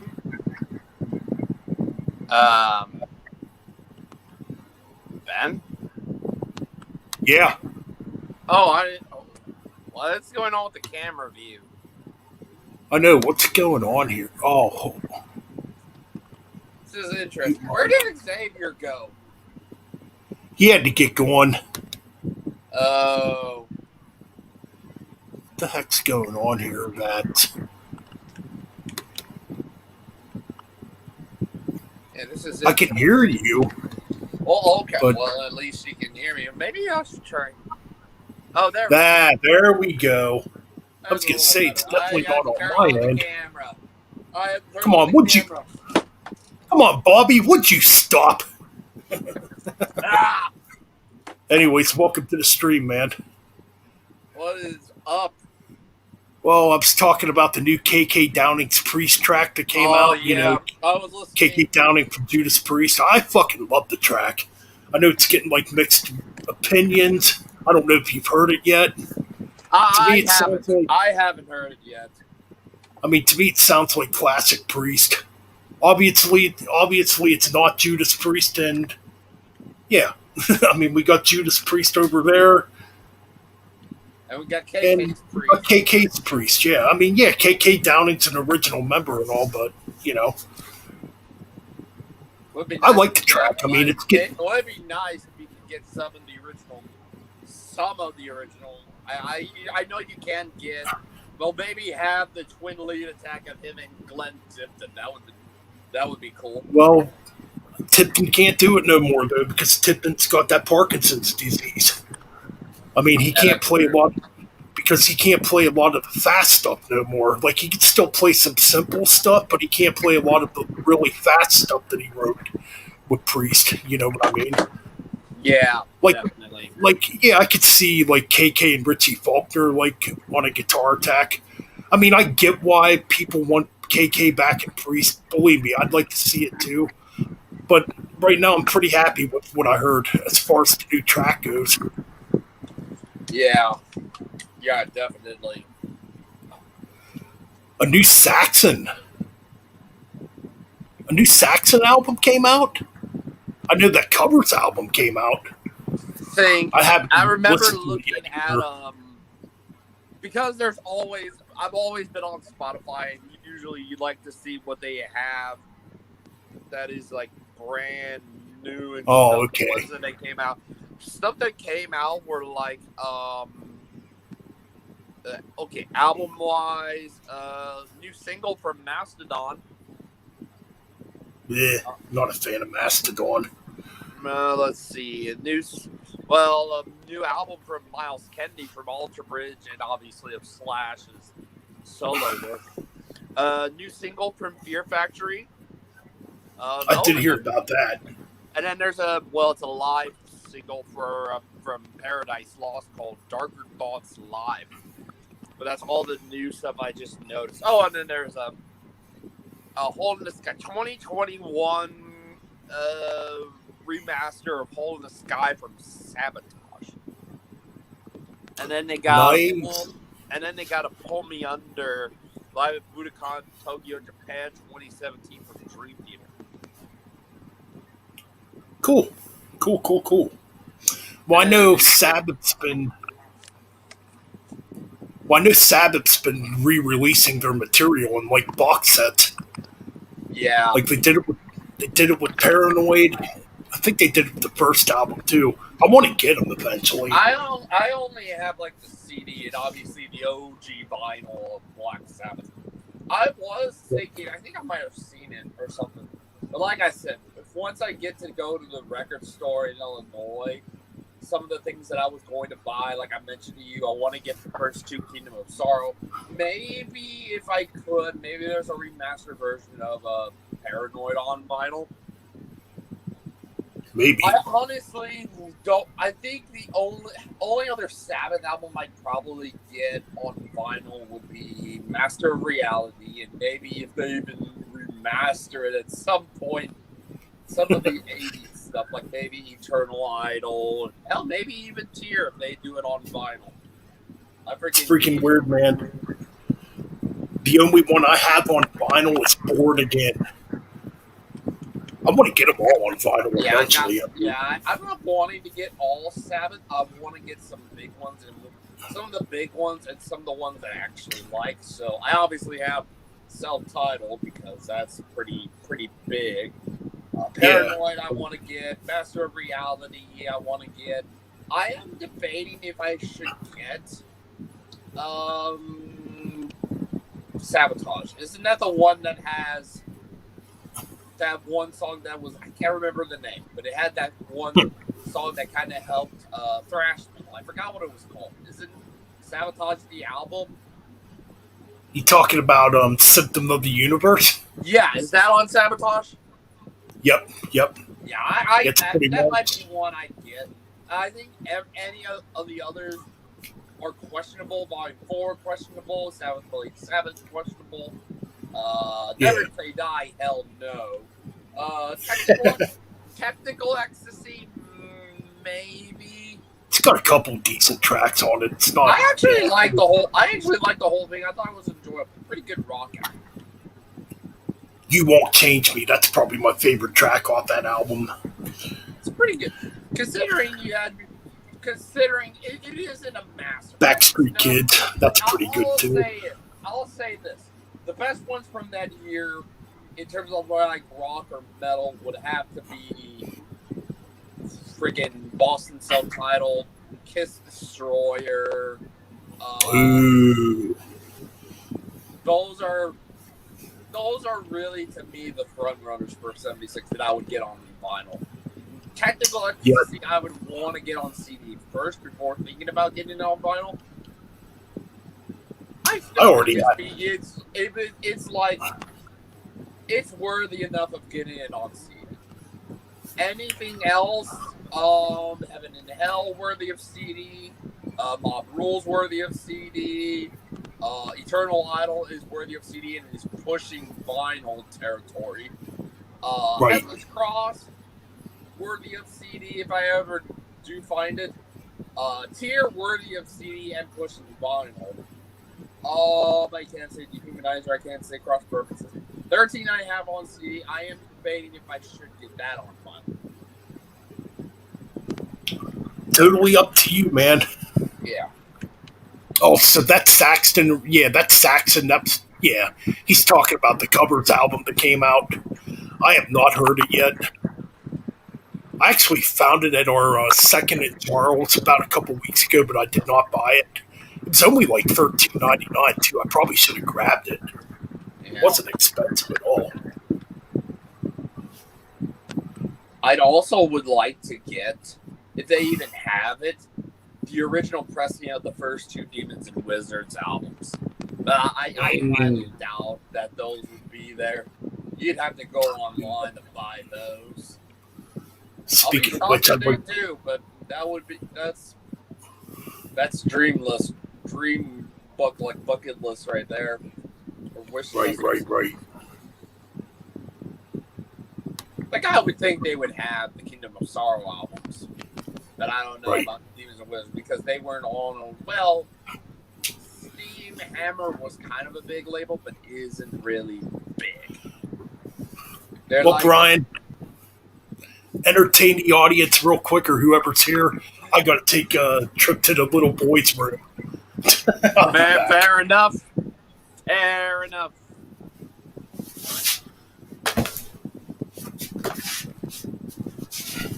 I haven't heard that yet, Ryan. I'll look into that. Okay, can't understand the hate. Okay, it's not the most original song, but it's classic old school. At least KK is back. I'm of a mind like you. You know, I think to myself, sometimes they will sound like they're the bands they were in. Like, let's say, Bruce Dickinson solo, particularly Accident of Birth, and maybe a little bit of The Chemical Weapon. Obviously, when it comes down to that, Accident of Birth kind of would sound like, kind of Iron Maiden, considering the fact you got 2/5 of the lineup, the original lineup, where you had Bruce on vocals and Adrian Smith on guitar. Welcome back, Ben. I was just mentioning because I saw Speaking. Is it Speaking? Yeah, it's Speaking. Yes. I was like, it isn't going to be like Priest. It's gonna sound like Priest, but it isn't gonna be like Priest. It's kind of like I mentioned, Bruce Dickinson solo stuff. You had, and what I mean by that, I mean, the two good albums, Accident of Birth and The Chemical Wedding. You would kind of get. Speaking of obviously, I know it will because I freaking got it on CD. No, speaking of Accident of Birth, I do think that it's like you ain't gonna get Judas Priest because I'm pretty sure the singer can't belt it like Rob Halford. There's no way. Whereas like in the Bruce Dickinson, you could kind of get Iron Maiden-esque because you do got. At the time, Bruce was still singing great at the time, so you can kind of get the Iron Maiden-esque, and you definitely get Adrian Smith. But for the most part, the bassist in the band can do cool bass riffs, but he's not Steve Harris. Roy Z can kind of be a good substitute for Dave Murray because he too is both Roy Z and Roy Z's a fantastic guitar player. Fantastic guitar player. He can pull off kind of Dave Murray stuff. The drummer, he's not Nico McBrain. He's just not. It is what it is because Bruce's solo stuff is completely different. Sure, you can have have it kind of be close to Iron Maiden, but the drummer. It's really if you had someone of a caliber like Steve Harris and Nico McBrain, the two guys, the drummer and the bassist that are on those two albums, really aren't Steve Harris or Nico McBrain level bassist and drummer. But they can get the job done. They can have highlights. But they're not gonna be like Nico and Harris. Right. And also Halford. It ain't gonna be Rob Halford's solo stuff. It ain't gonna be like Priest. You have the vocalist, yes, but you also have freaking another band that has Roy Z in it. Exactly. So there's a bit of similarity. That's kind of an honor that Roy Z's gotten to play with two of the biggest heavy singers and most influential singers in heavy metal history. Rob Halford. It's kind of good you bring up Accident of Birth, right? Because today's the 24th anniversary since it came out. Well, now we're in the May 15th. Next year is going to be the 25th. Yep, it came out on May 14th, 1997 on CMC International. Yep. Yeah, he wasn't intended to get on a big label at the time. But I'm somehow surprised he have it. I think I end up. I think maybe at a record store getting Chemical Wedding. Chemical Wedding I got first, and I was at a record store. And I'm like, whoa, okay, cool. I was kind of surprised by that. Oh man, Chemical Wedding is so good. But it was like, holy shit, Chemical Wedding, hell fucking yeah. Yeah, I bought that back when it first came out in '98, man. Oh man, that album. I don't know which album I like better. I like both of them pretty much equal. I have Chemical Wedding slightly like by this much over Accident of Birth. Right. Like to me, it changes. It has yes, there are tunes on Accident of Birth that I love. Both are equally fantastic. But I believe I have the Chemical Wedding just barely by this much over Accident of Birth. Yeah.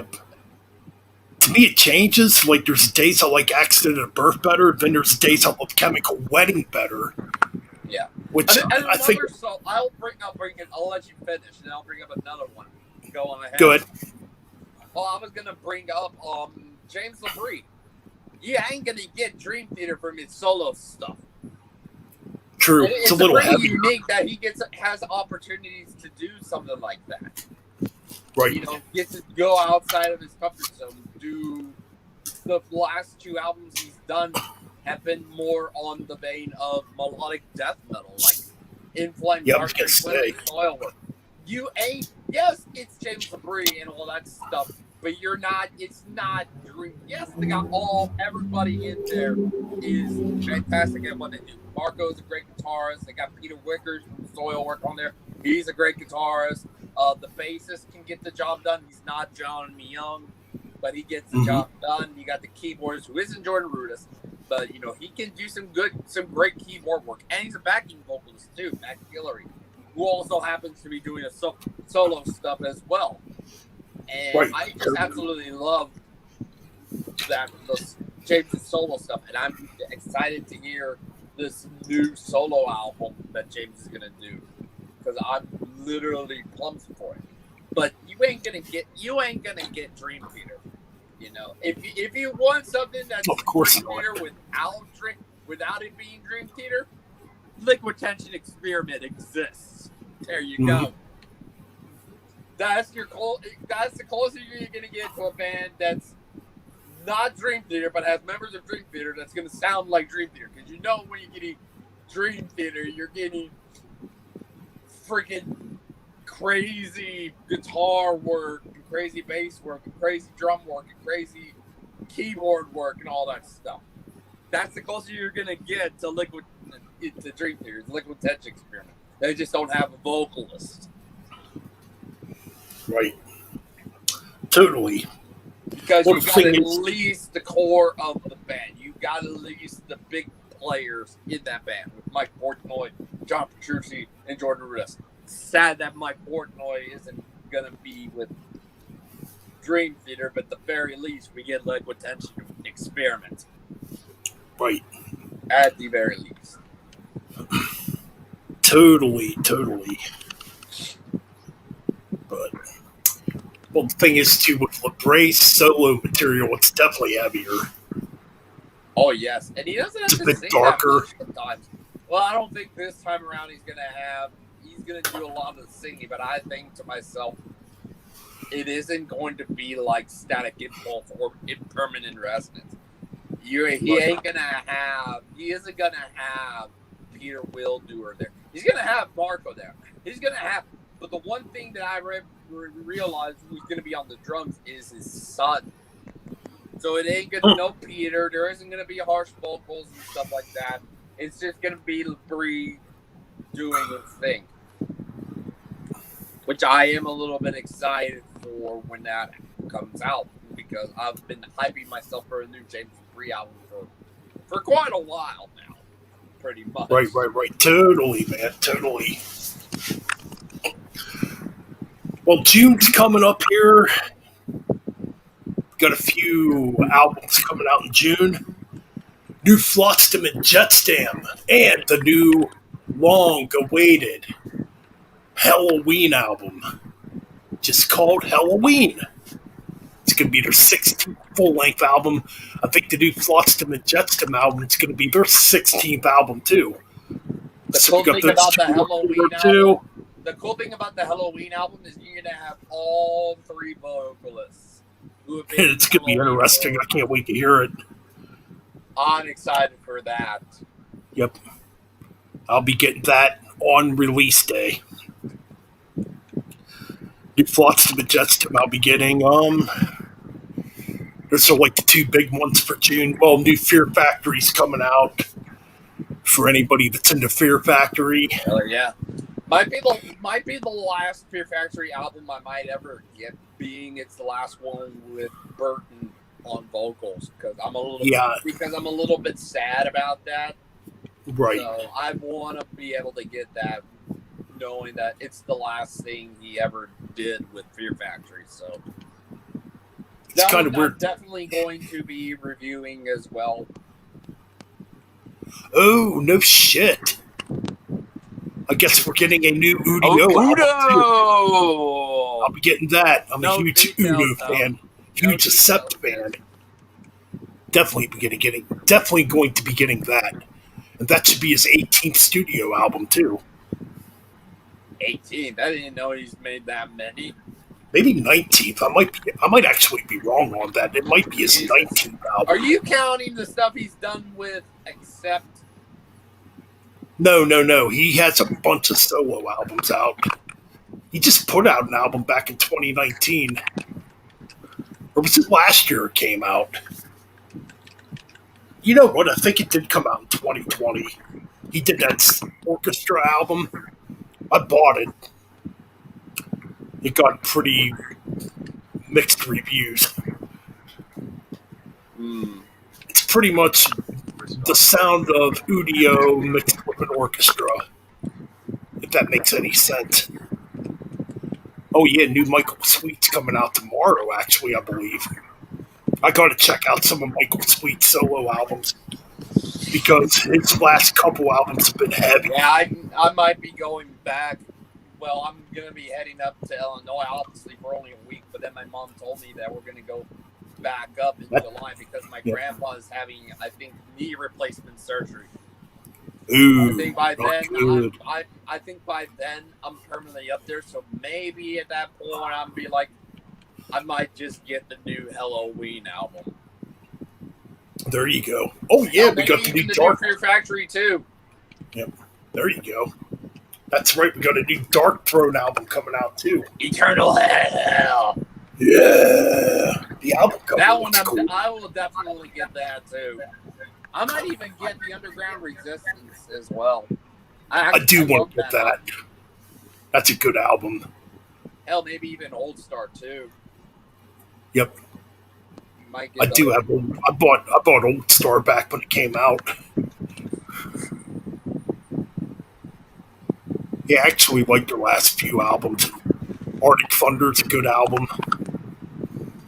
Yeah. I know if you're like really into the old school Dark Throne, a lot of people don't like it because it's not really all like, you know. If I were to get anything from old time Dark Throne, maybe the first two, but anything after that, anything between Blazing Northern Sky and the Underground Resistance, I would not get. Yeah. I'll tell you what, though. I think their last couple albums have been really fucking good. Their last 3 albums. Jacob hates them. Yeah, he doesn't care for them. I mean, it's his opinion, whatever. Oh, I guess we should mention this real quick. If I'm allowed to. We are, to anyone who might be interested, Ren, Speed, Wyatt, if any of you still there, we're looking for an interviewer. Someone who can go for my channel, obviously. We're looking, because Jacob used to go by Morbid Emperor and then the Black Metal Viking and yada, yada, yada. He's for now gone, but he said he didn't want to do the interview thing. So we are understandable on the searching for someone who would love to come on board and do interviews for the channel. Talk to some bands that we may or may not do retrospective rankings or album reviews or something like that. So if any of you are interested, let us know.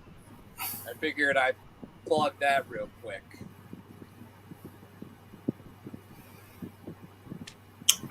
Well, it's all cool. I mean, just trying to find someone after Jacob said he wasn't gonna do it. That's understandable. He wants to do his own thing. Let him. That's cool, man. Yeah. Know how it is because I'm not always good at working with other people either. Yes. Green C. Yes. Like for my channel, I can interview my own band. I know, which is all good and all. Especially if they're interviewing a band that we're like, oh, we might do a retrospective for or ranking for that band. Who knows? But to answer your question, Rune C, yes. So Ryan, he wants to know your YouTube channel. I'll just type in the link. Damaged, DAMAGED space Incorporated INCORPORATED.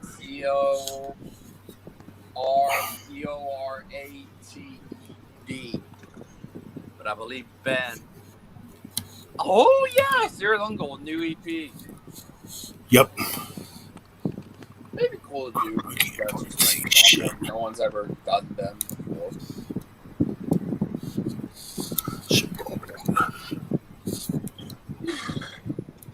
No. Featuring old unreleased material. Nice.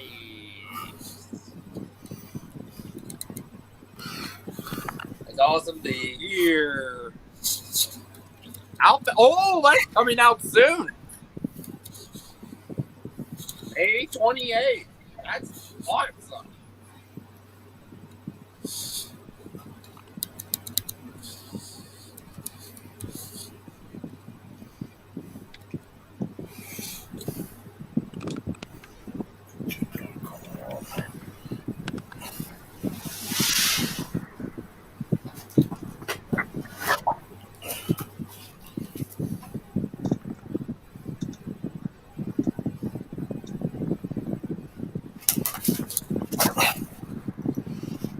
Oh.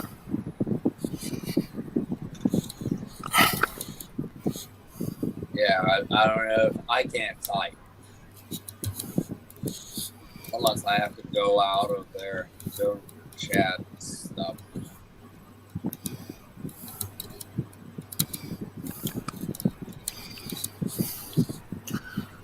All right, here comes the link for Ryan's channel. There you go. There you go, Rain. We don't have much in terms of subscribers, but we're trying to get up. I'm trying to catch up and, at least be in the same number, at least get up there in the thousands or something like that. But yeah, there you go. That's the channel. Yep. At this channel, definitely go subscribe if you're not subscribed. And all that fun shit. Yep. We've just been taking a bit of a creative break. But come June, we're gonna get back on it. I've just been taking care of some stuff. Ben's been doing some stuff. Xavier, everybody's been doing some stuff. But we're for me, gonna make a full comeback, getting back to making videos on the channel come June. I've just been worrying about other stuff. You'll see in the channel most of the stuff that I've only put up recently have been live streams I've done on Twitch. Yep. Those are the only things that have been on the channel. But obviously, when it comes to actually made content and stuff, and not just live stream stuff, those will be coming in June.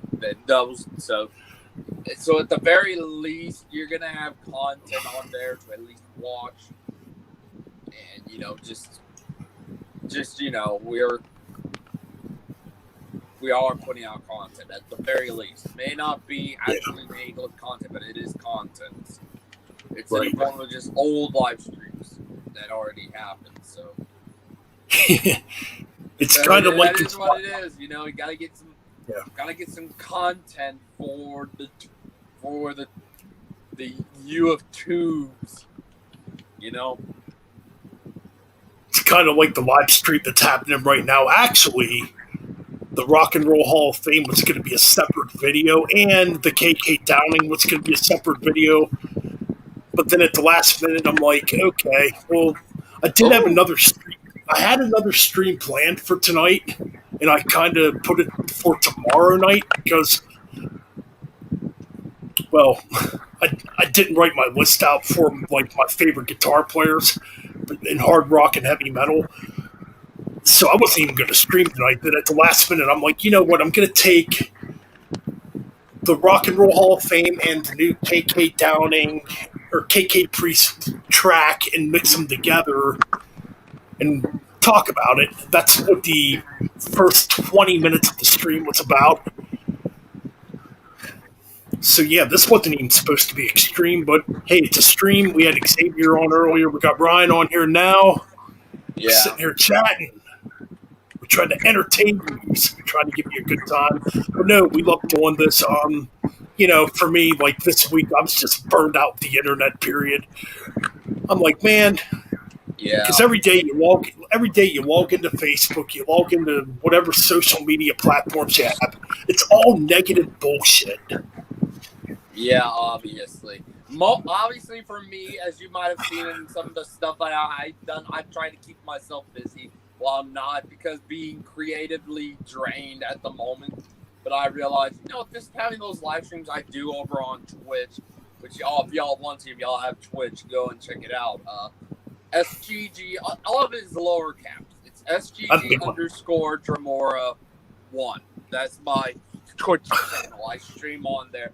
I usually stream on there guaranteed Saturdays, because those are league races. Those are for the OEC Online Endurance Championship races, which I'm going to be racing in some of those races. But yeah, guaranteed those will be live streamed, and I'll put them on the YouTube channel so that y'all have some content to watch on Saturdays and stuff. Watch it through the weekend. See what you think of the content and all that. But that's most of my time. Most of that is spent doing that and going into other leagues that I'm in. And I did a commentating earlier today, which I didn't stream. I was just commentating. I wasn't doing any streaming, but I'm streaming tomorrow. But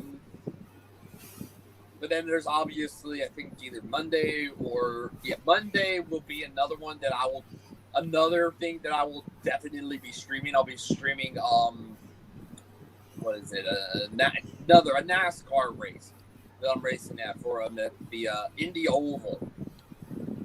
That's what I'm going to be doing Monday. That's going to be another stream you'll be able to see. So there's a Monday content right there for y'all. But there's going to at least be content for quite a bit. So yeah, like I'm saying, like this week, for me at least, it was a shitty week. It was just a bad week in general. Like in my personal, in my day-to-day life, it wasn't very good this weekend. I just kept looking at the internet. I'm seeing all this negativity with politics, people fighting and arguing all the time and bitching back and forth with each other. I'm like, enough's enough. So I pretty much took all week off of social media for the most part. Yeah, that can explain why I haven't seen you around in the messing. I mean, I was just not having a good week. It was a pretty stressful week. Like stuff I'm not going to get into. Like I said, I don't let that bother me. I always try and find something to do to keep me occupied, pretty much. Yeah. That was just like day-to-day life stuff. You always gotta find something else to occupy your time while you're kind of creatively drained of any ideas or something like that. Like I have ideas, but I want to be able to flesh them out. But I got other things I need to worry about before I can get to set things, basically. So I got to take care of those things. Yada yada yada. And then when it comes down to it, I will then get into the content, actual content, and not live streams. Yeah. But it's at least something to where I have a video demand of the Twitch live streams I do on my YouTube channel, so y'all can see those at the very least. Because I'd actually posted I was in a bad mood today. I posted it to on my Metal Bent Chronicles Facebook page. I actually posted in there. I'm like, I don't even want to think about YouTube this week or social media in general. That's what I posted. I was just in one of them moods. Not really. It's kind of like everything that's been going on this week. It's been a crazy week. But I'm fine now. Everything's cool. So no worries. I will not quit YouTube. Oh, we won't be quitting YouTube. I put way too much work into this channel. Shut it down. We're gonna try and we're wanting because I can't abandon YouTube. Even though I only have 100 or something subscribers, I'm not gonna quit doing YouTube. It's something I love doing. Yeah. Right. I mean, it's just some days, you look at social media, you see all the negativity, all the fighting, all the posts about politics. It just gets to you after a while. It's like, come on, enough's enough. Can't we just come on here and have fun? And us as content creators want to give you fun. We don't want to give you shit. Right, Ryan? Correct. Yeah, man. You'll never hear political talk on this fucking channel. Nope. I mean, I've done it in live streams on my Facebook page, but yeah, it is what it is. But you won't ever hear that shit on YouTube. No political talk here. Because on here we talk about fucking music. We talk about shit that matters. Yeah. But besides that, we got stuff coming. I'm going to be working on part 2 of the Pantera retrospective. Yep. Obviously, which I know you all want to see that. Yeah, that will also be on the channel. For me, obviously, I'm going to try and go back to back, doing 3. I don't know when, but trying to talk about 3, the pioneers of funeral doom metal. And I like to try and do things in trilogy, so I want to do pioneers of funeral doom. Maybe go over some, I don't know, just look at things in trilogies, basically. Obviously, hopefully soon, me and Liam can go and record for Black Sabbath Part 2. Hopefully that will be happening during the month of June, but obviously that will be recorded and all that stuff during that time. It won't come out till this fall. I don't know when, either December, January, or February. I can't remember when I released Part 1 for Black Sabbath. Might have been in February. Might have been in February of earlier this year. So odds are it'll close out February. And then obviously got a plan for my Rolling Stones retrospectives. Oh, that's gonna be a barn burner to do. Okay, speaking, yes, it's gonna be part 2. Actually, I did part 1 months ago.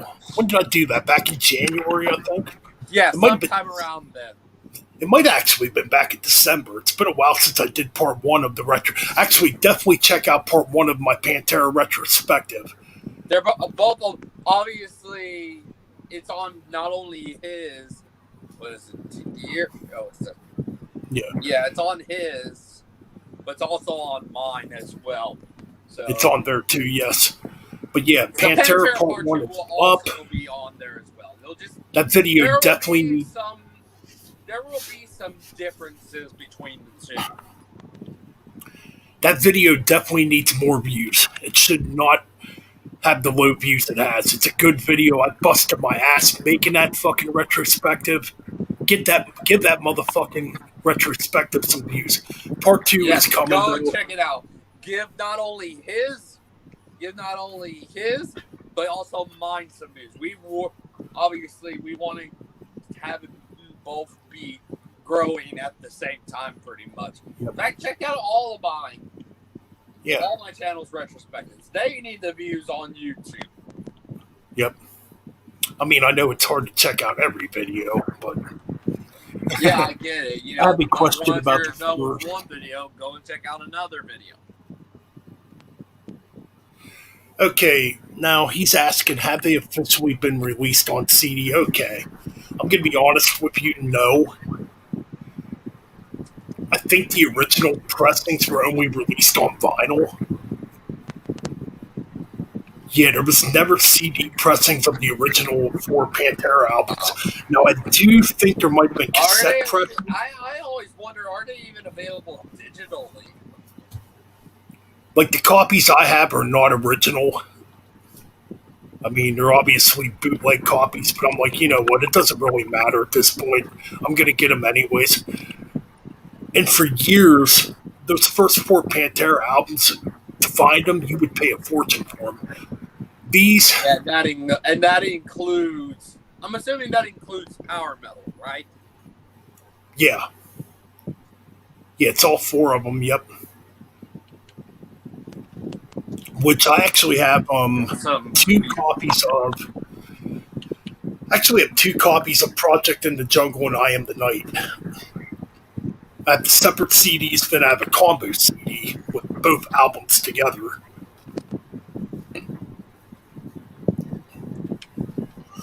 But as far as those 4 Pantera albums go, you can actually find them now on eBay for like $15.99. They're not original, obviously. They're bootlegged, but and you know I'm sure you can also find them. I'm pretty sure you can find them on YouTube, pretty much. They're on there for a reason. Yeah. Someone might have uploaded they're on YouTube. The originals onto YouTube, so they're probably easy to probably find if on YouTube. Yeah, but those first 4 Pantera albums were only ever pressed on vinyl and I believe cassette. Now, I'm not really sure about power metal. Power metal might have been pressed on CD, but I could be wrong. Yeah, I would think power metal was the first one. Because power metal came out in '88, so yeah, that one I'm actually not sure about. But I know the first 3 were never pressed on CD. Originally, that is. So, yeah. But yeah, part 2 is going to come. Part 2 is going to probably be a lot more detailed. Because there's only so much. A lot more longer. Which also kind of would mean I have to do a little bit of editing. Yeah. Maybe. I mean, there was only so much footage I could find from the early years, from the 80s, you know, when I did the first retrospective on it. Yeah, because you don't get that much when it comes down to it. They're really where most of the stuff about them is really in the 90s, where they were really, really big. Yeah, which is obviously, you know, the Cowboys, 90s is the video people are going to check out the most, obviously. Cowboys, Vulgar Display, Far Beyond Driven, Great Southern Driven Kill, and Reinventing the Steel. Now, as far as the first Pantera album goes, Metal Magic, you'll never find a good sounding version of that because that's just naturally how the production sounds. Yeah, he It's said he has very Greek raw. and Russian bootlegs. But yeah, power metal, I can't argue with that. I mean, I got a bootleg version of 10,000 Days because the band and or the label have not really officially released it on vinyl. I think they've only released officially on vinyl would been the demo, Opiate, Undertow, Anima, and Ladder Out. Not even the last two albums that the band has done have ever been on vinyl. Like I said, mine is a bootleg that I don't know how, but I got it at a record convention, and I was like, "Fuck this! I gotta get this on vinyl." Only other ones I don't have on vinyl are Anima and Fear Inoculum. But then again, Fear Inoculum is also bootleg, so. Oh yes, coming up after the Pantera retrospective, I am doing a Scorpions retrospective on the 70s. Yeah, part one. That's part one of it. He has told me he's been wanting to do that for a while now. Now on my old YouTube, going to be at the mercy of trying to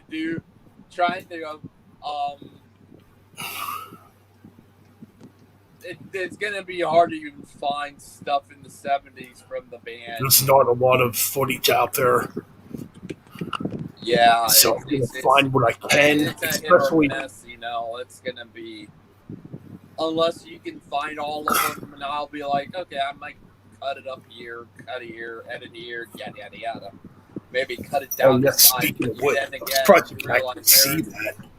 I'm trying to remember how many albums they have in the 70s. Right there, Scorpions and Rant. Yeah. Oh yeah, love this shirt. Oh, got it off eBay for like $15. Green. If you've ever heard, check out the 70s Scorpion. Green C. Have you ever heard of the song "Rock You Like a Hurricane"?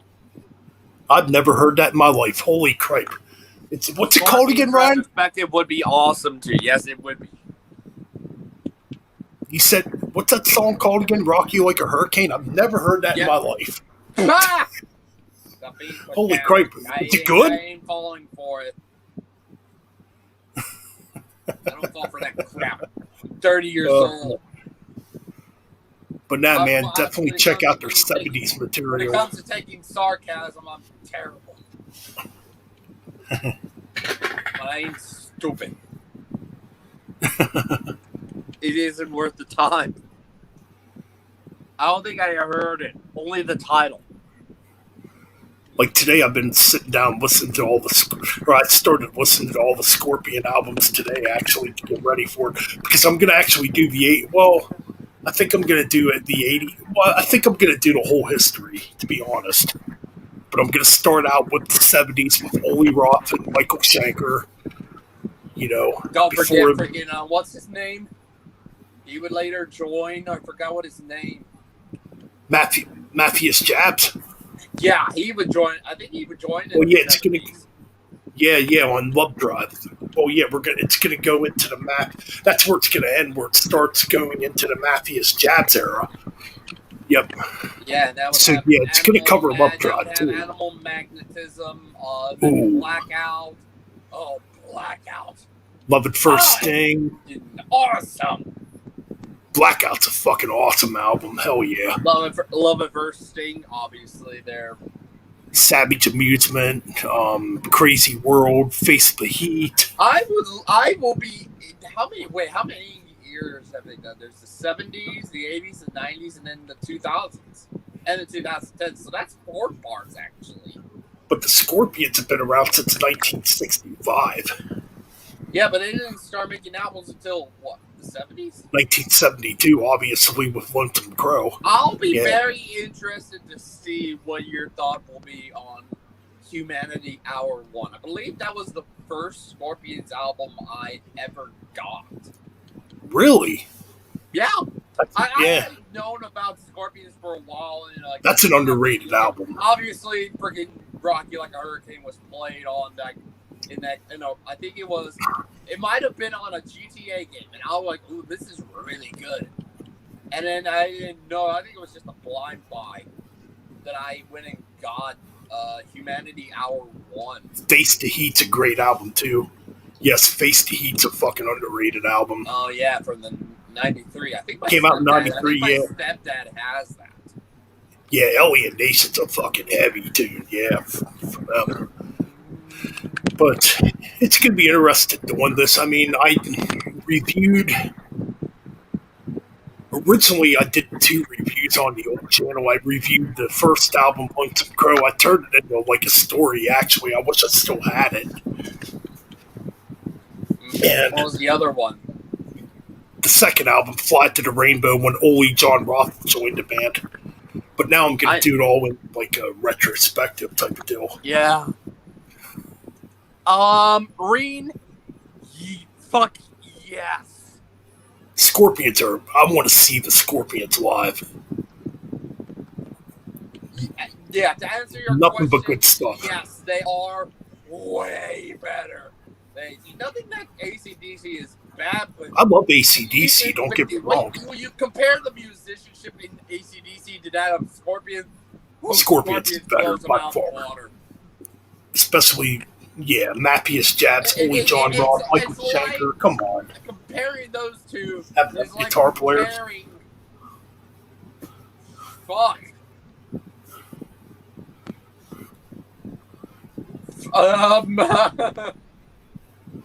You know, I'm just going to go... It's like comparing Slayer to Metallica. There is well, you know which one are the better musicians in that case. Speaking of... The difference is night and day.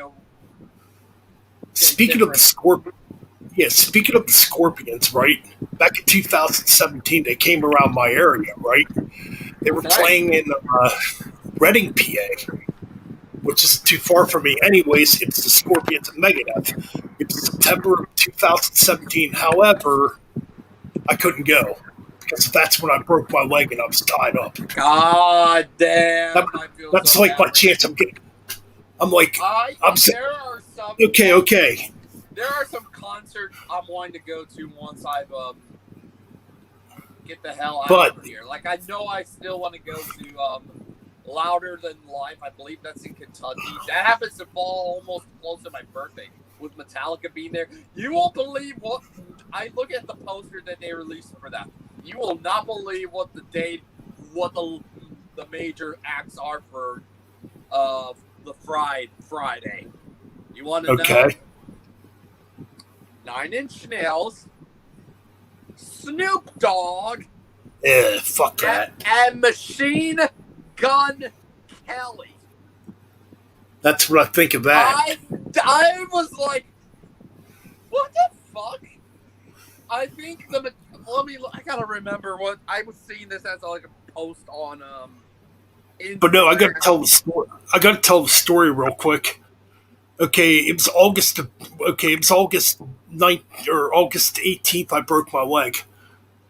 Ironically, a day before my sister's birthday, I broke my leg at work, and that Friday, I'd gotten paid that day too from work. I was actually going to go buy my Megadeth and Scorpions tickets that day. Then my accident happened. I'm like, fuck me, man. Back in 2017, I'm like, because I had seen Megadeth 2 times before, but I'd never seen the Scorpions, and I wanted to see the Scorpions so bad. And that kind of ruined that. Okay, so I pulled up the lineup, the poster for this. There is an extra day, Thursday. The headliners are Korn, Stained, and Cypress Hill. Other notable acts are Anthrax, Seven Dust, Escape the Fades, and that's about it, and some others.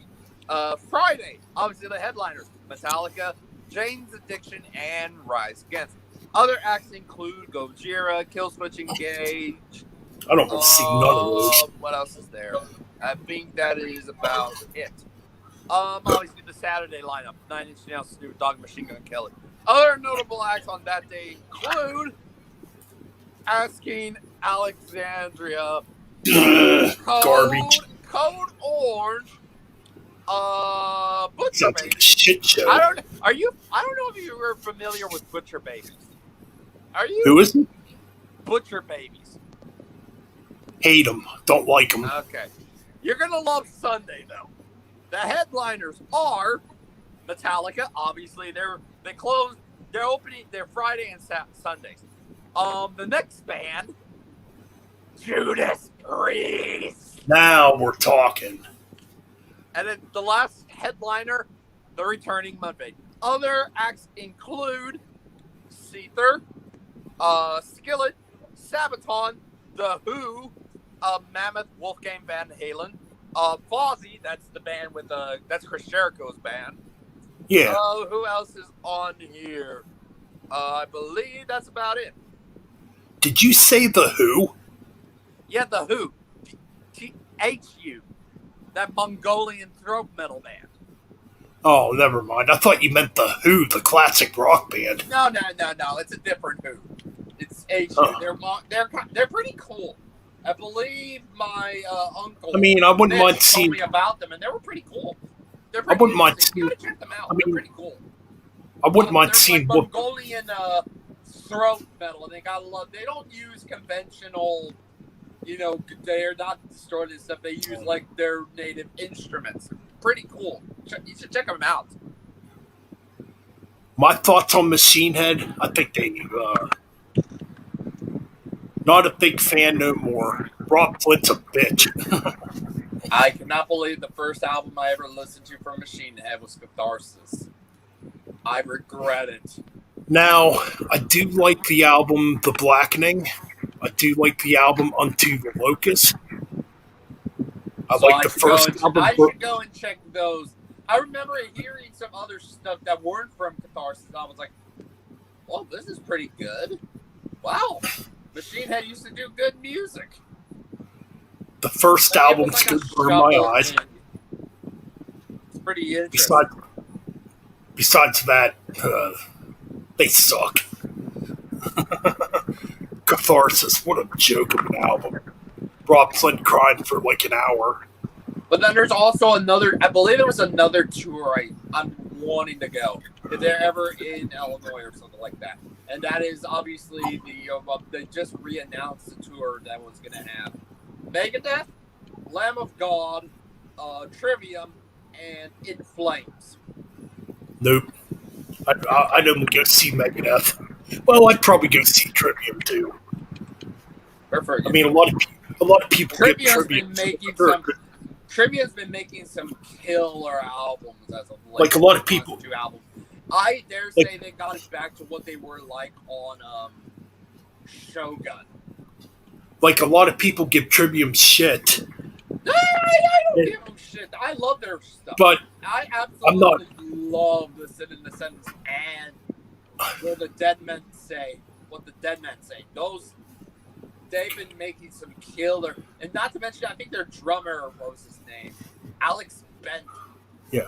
He's a killer drummer. Right. Like, I'm not particularly. I think he was in Battlecross or something like that. I can't remember, but it was something to do with the word battle in their name. Well, no, he was in a thrash metal band too. He was in Hatred, which is Steve Centric. Okay. Now I can clearly. Yes, now that you mentioned that. So yeah, he's an excellent drummer. Oh my god, I can clearly hear some thrash metal influence. Mm-hmm. Oh my god. But no, like I'm saying, I can hear Dave Lombardo type blast beats from Alex Bent now. I'm like, oh my fucking shit. Basically his drumming essentially brought back the old, like the Shogun era of Trivium. They are fucking awesome. Not to mention Matt Heafy does some streams on Twitch. He's probably one of my favorite guitarists that streams on Twitch.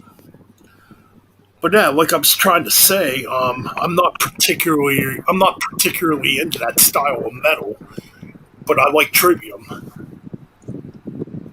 I like Trivium. I think they're a fucking. And not to mention, I did Matt say Hefty's a very Flames was talented gonna be guy. there. is going to be on that card. I'm pretty sure they might even play some classic stuff.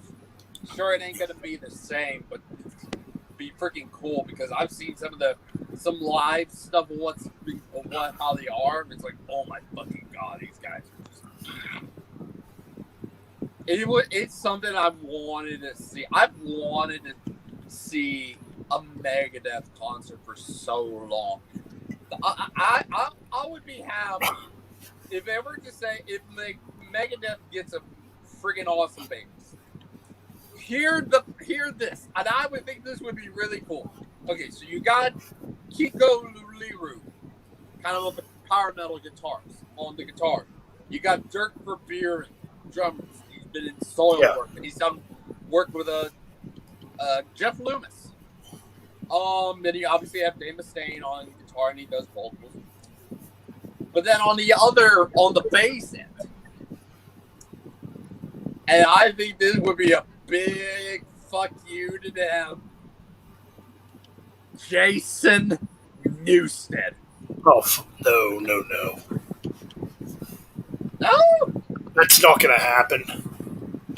I would think that would just be like, oh, this would make I'm not even going to Megadeth even more because I've always liked Jason Newsted's bass, you know. I get it, it's not the same what he used to be and stuff like that when he was in Flotsam and Jetsam. But you know. Well, Jason came out and admitted recently he can't play all that thrash stuff no more. Yeah, that is true. A guy can dream, can he? Like, he still plays, but, like, he can't even be on stage real long because of all the problems he has, like, with his back and neck and all that stuff. But, yeah, Jason Newsted, I mean, I think he's an underrated bass. If I were to think of who else I could think of that could do bass duties. Yeah, I've heard Tenet before. It's pretty underrated. Good band, yep. Oh, this would be very interesting. Alex Webster from Cannibal Corpse. That's definitely never going to happen. Yeah, that band probably would never happen. The closest we will ever get is him playing with Jeff Loomis. Well, Dave Elf's still in Megadeth.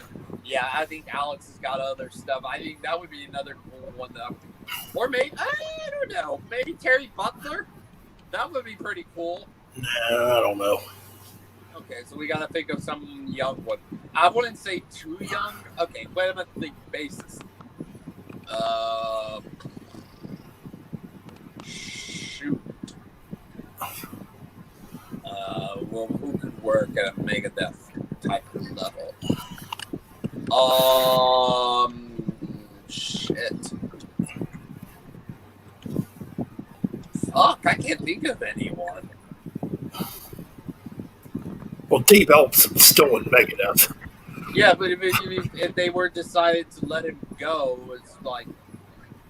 They're not going to let him go. I mean, I'm not going to get into all that controversy. If they were to let him go, there was rarely any options.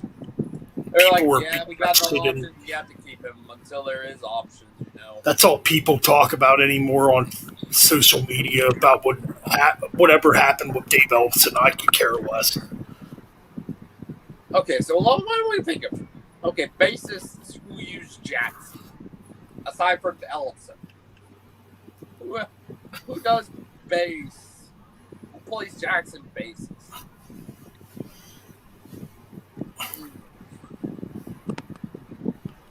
I really can't think of anyone. Yeah. You can't really give a shit about all that. I think I got some. Maybe. Okay, it would have to be someone young.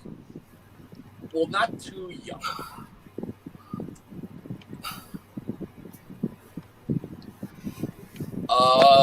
No. Shoot.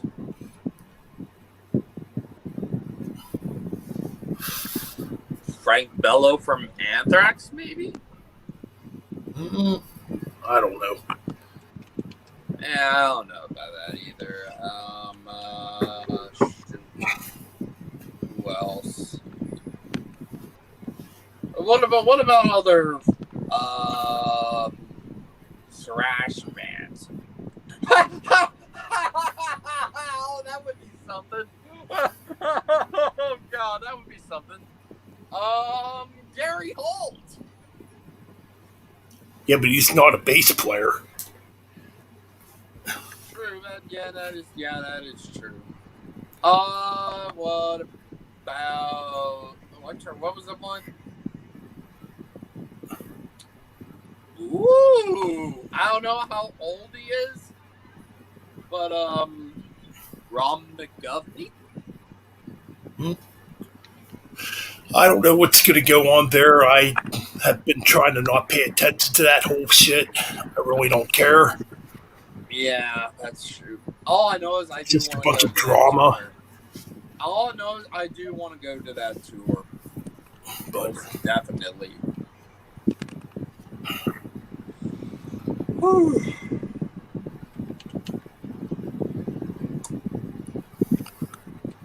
And then I want to try and see what other concerts there are.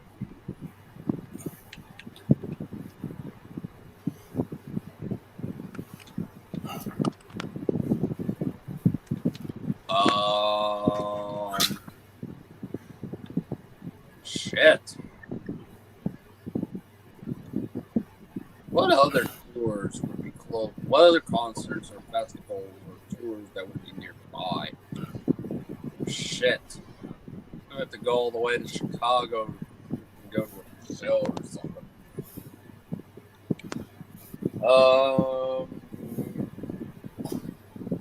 Fuck.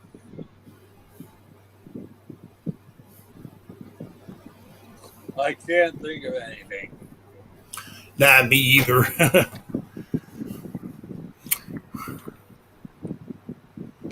Yeah, we're going to end the stream here, actually.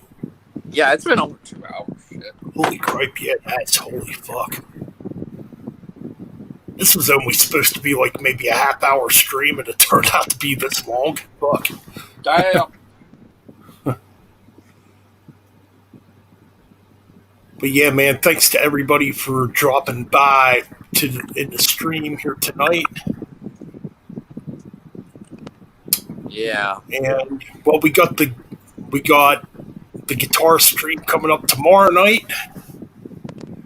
Yep. Metal Ben's favorite guitar players that influence Metal Ben, or my favorite guitar players in general, be it hard rock, heavy metal. It's going to be interesting, so stay tuned for that tomorrow night. It's going to start around 10 p.m. Yep. And hey, we might have Xavier, we might have Ryan here, we might have people here. Who knows? Who knows what's going to happen as far as that stream goes tomorrow night? Yep. It's going to be killer. But anyways, for now, I'm Metal Ben. And on the other side is Ryan Arnold, aka Demon Master Reviews. All right, man. We're heading out for now. Stay tuned for the stream tomorrow night. Hey, man, we got to make shit exciting here on Metal Ben's Chronicles. It's a work in progress. You know what? We're going to have fun. We're going to keep doing what we do. You know what? Spend some more in your car, Speed King. Yep. Getting closer to 400 subscribers. I need 27 more people to sub here to hit the 400 mark. It could definitely happen. Yes. So subscribe, keep it metal, keep it real. And for now, me and the Demon Master are out. And we'll see you here tomorrow night at 10 p.m. for the stream on Metal Ben's favorite guitar players. Be it hard rock or heavy metal. All right, I'm out for now. Peace out. Thanks to everybody for dropping by.